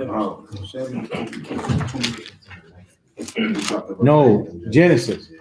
Yeah, we through with that. We just got the point. We're done with that. We just went there to show you that a period of being weaned, a time in the scriptures was up until like 7 years.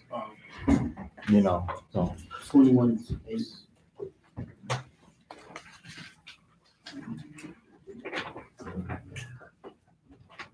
right. So Genesis 21 and verse 9. And Sarah saw the son of Hagar the Egyptian, which she had born unto Abraham, mocking. So they're playing.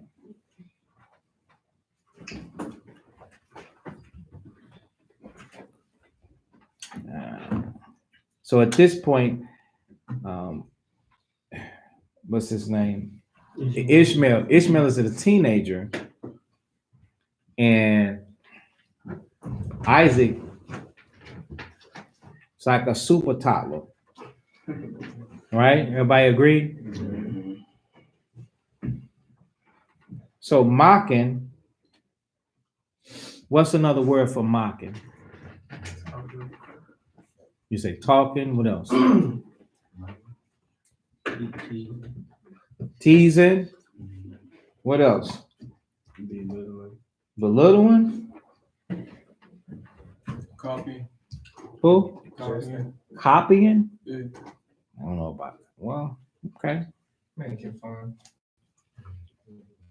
Playing too much, doing most, playing, right? Being extra. Right.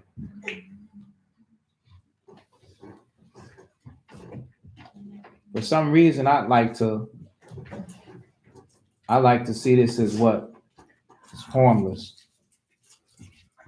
And that, you know, she's like, yo, he's mocking. All right. But remember, he's a teenager, and this is like, he's like a super toddler.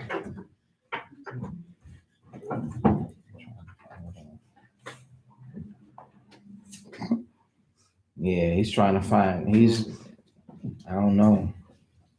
Teenagers typically, they saying that some can be evil, some can be mean, you know. But it's kind of hard for me to find that, or imagine that Ishmael that's his little brother, You know, he's only 3 or 4 years old. You know, he's gonna abuse him. He's being abusive. Because I've raised children too. You know, Mayan and Samari, they play all the time. They mocking each other. You know, like Moy driving Jay crazy now. Look. You know, so, but somebody's mocking and never send her away. He's you know. It is what it is. I'm just stuck on Ishmael being the devil to where the point where, you know, it's viewed as something malicious. Now they were there. I'm not, you know, I'm interpreting something several thousand years later, you know, but I know that teenagers and toddlers, they tend to have a relationship. Y'all understand? They tend to have a relationship. And plus that was his big brother. That was his little brother. So, but Sarah still didn't like it. Plus, remember, the mom was kind of haughty too. She, how did she feel? The scriptures say despised. So she lost respect. She thought she was something, you know. At first she was submissive, this, that, and the third. But then once she got pregnant, she like, oh, I got the baby. You don't got nothing. This is my man. This, that, and the third. Sarah kicked her behind to the moon.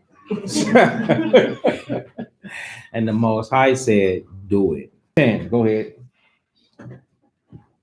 Wherefore she said unto Abraham, cast out this bondwoman and her son, for the son of this bondwoman shall not be heir with my son, even with Isaac.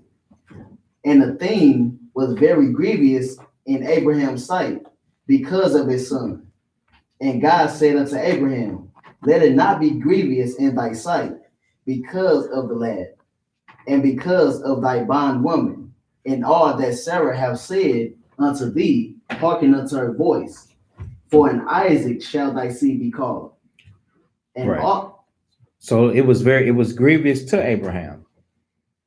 But then the Most High ended up correcting him while he was in his grief and said, listen to your wife.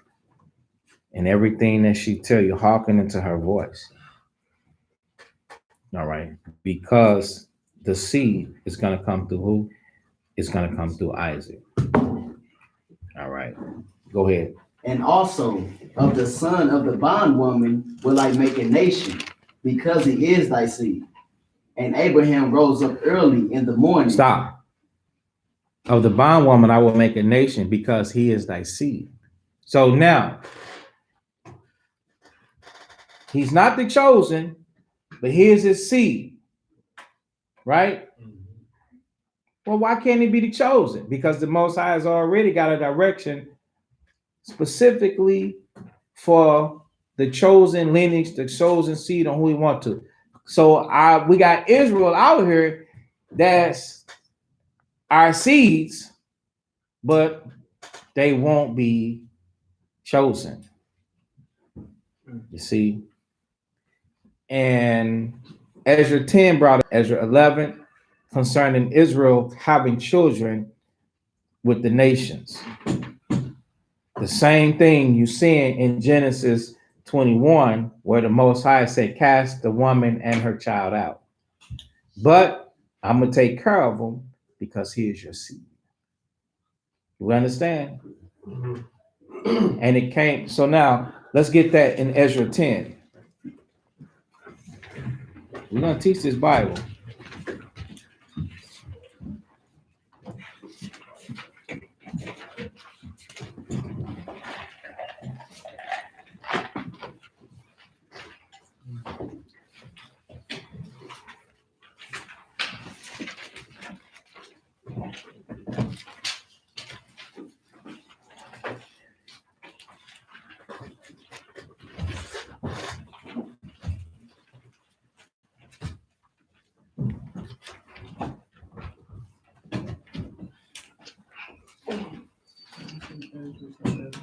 Ezra in the Bible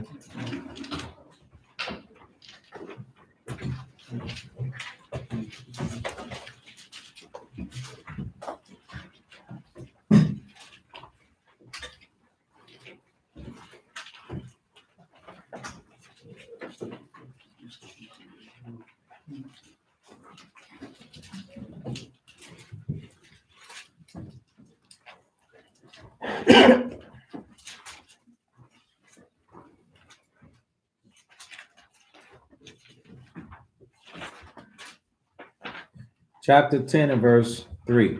Read that. Ezra chapter 10 and verse 3. Now therefore, let us make a covenant with our God to put away all the wives and such as are born of them. Right. Put away our wives and such as are born of them. So you know who's going to separate them at the return? Christ. There's a lot of brothers, there's a lot of Israelite men that had seed that knowing that their father is of the Israelites. And they saying, well, hey, my father is an Israelite. And so they joined themselves unto Israel. But I believe Christ is going to separate them. And that affects a lot of people that we know, a lot of brothers and sisters that are dispersed in the cities that we know, because we don't know a lot of people in different countries, but we do know a lot of people in different cities who has Gentile parents. And that's something for them to think about. I got this, you know. So they could argue all they want, but this doesn't lie. And this ain't twisted. You saw the example in Abraham, and you see the example here. Now go to Ezra in the Apocrypha. The same thing.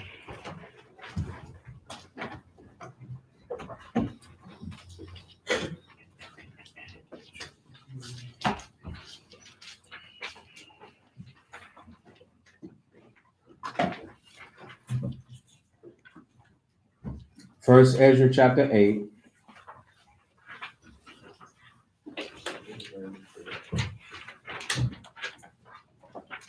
Okay, somebody said it. Who said it? Mm-hmm.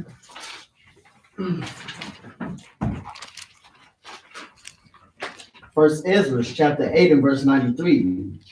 Let us make an oath to the Lord that we will put away all our wives, which we have taken of the heathen with their children. Right.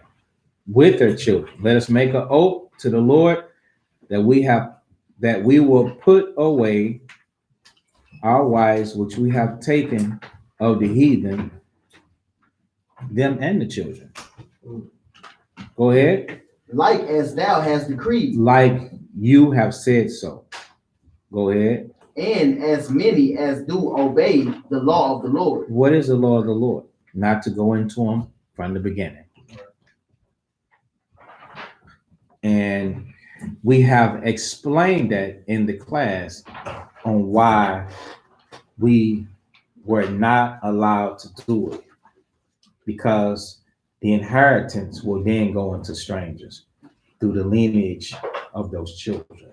When you pass away and that heathen or with that blood, with that mixed blood, get the land, and now they have full-blooded people somewhere, right? When they die, they're going to leave it to somebody full-blooded. Now, all right. So just wanted to show that to y'all. Leave that. Let's go back.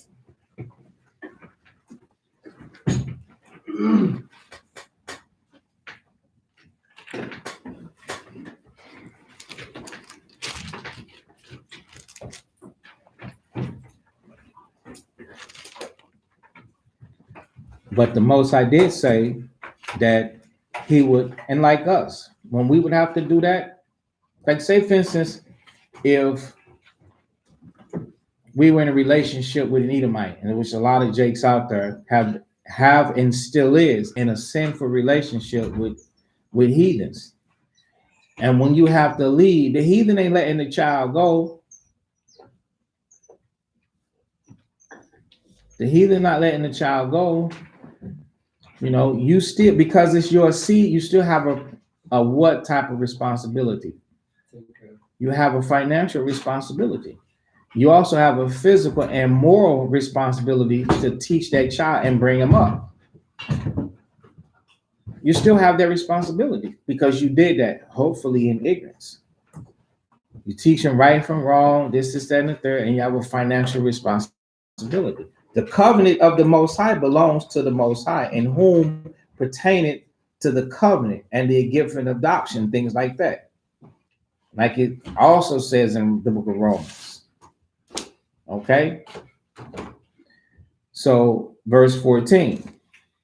And Abraham rose up early in the morning. Now listen to what he did. Go ahead. And took bread. Go ahead. And a bottle of water, and gave it unto Hagar. And gave it unto her. He gave her bread and a bottle of water. Go ahead. Putting it on her shoulder, and the child, and sent her away. Right. Put it on her shoulder and the child, and sent her away. So he didn't send her away with lavish gifts.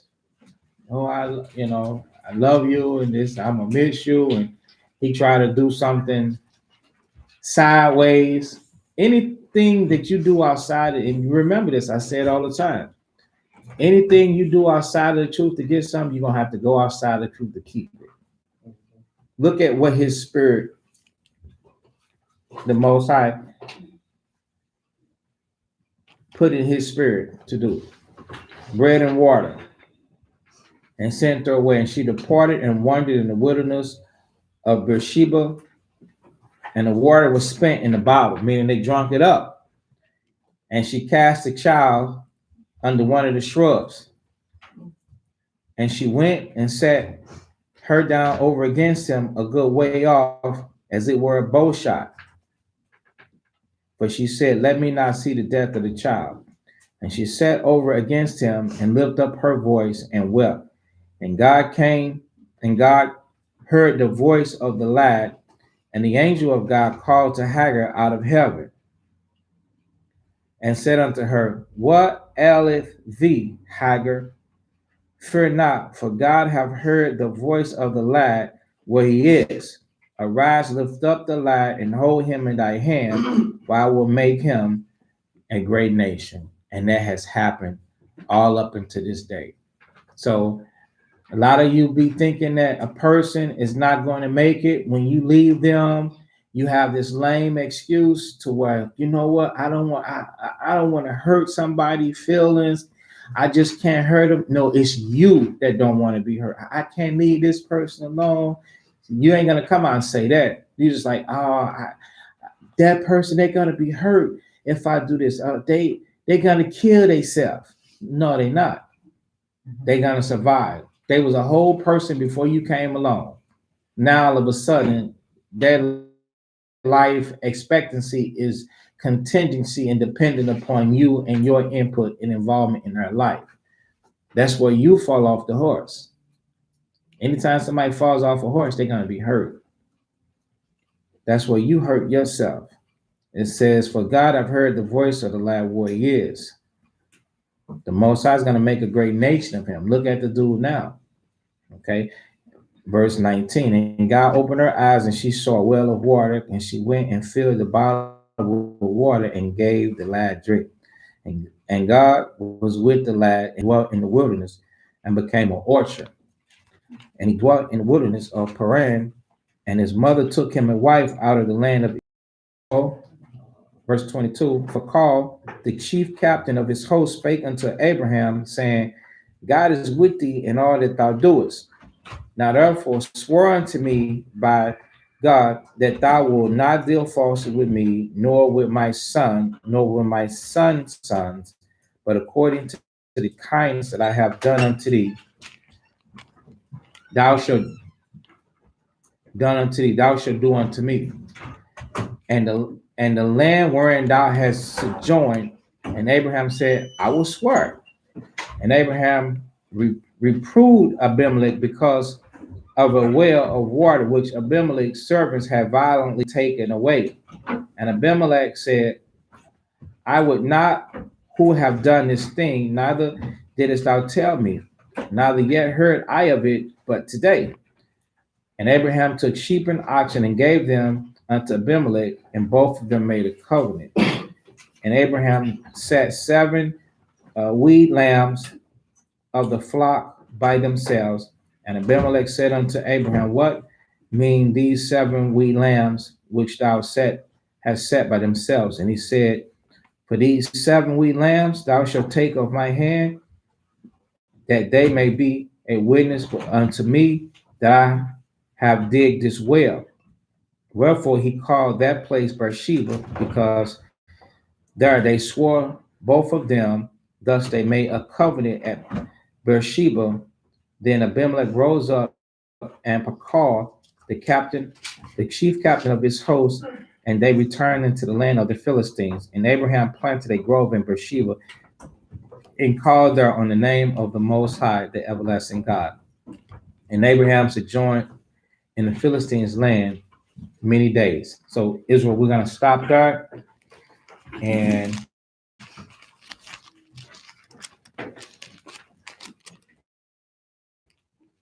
we'll pick it up on Thursday.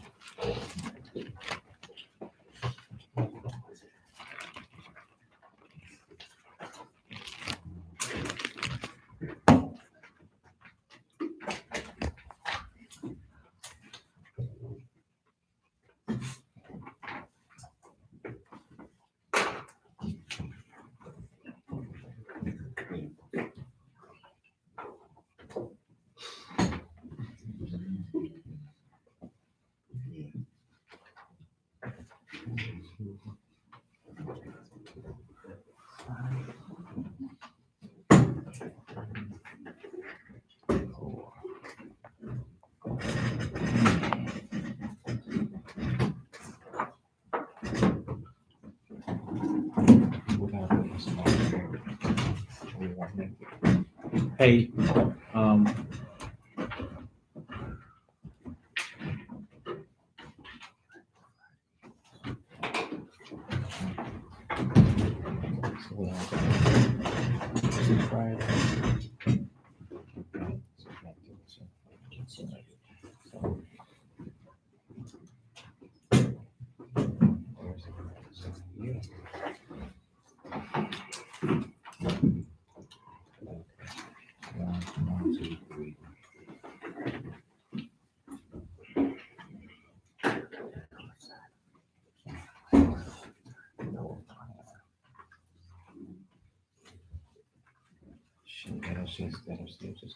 don't have no choice.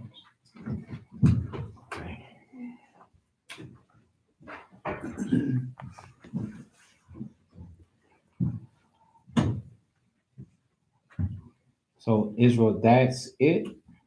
We will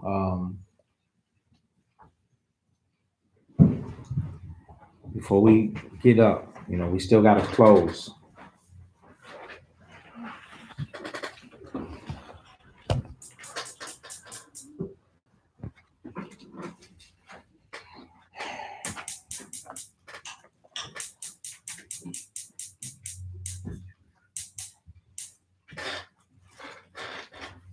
Is there anybody online doing the communion? Anybody online doing the communion?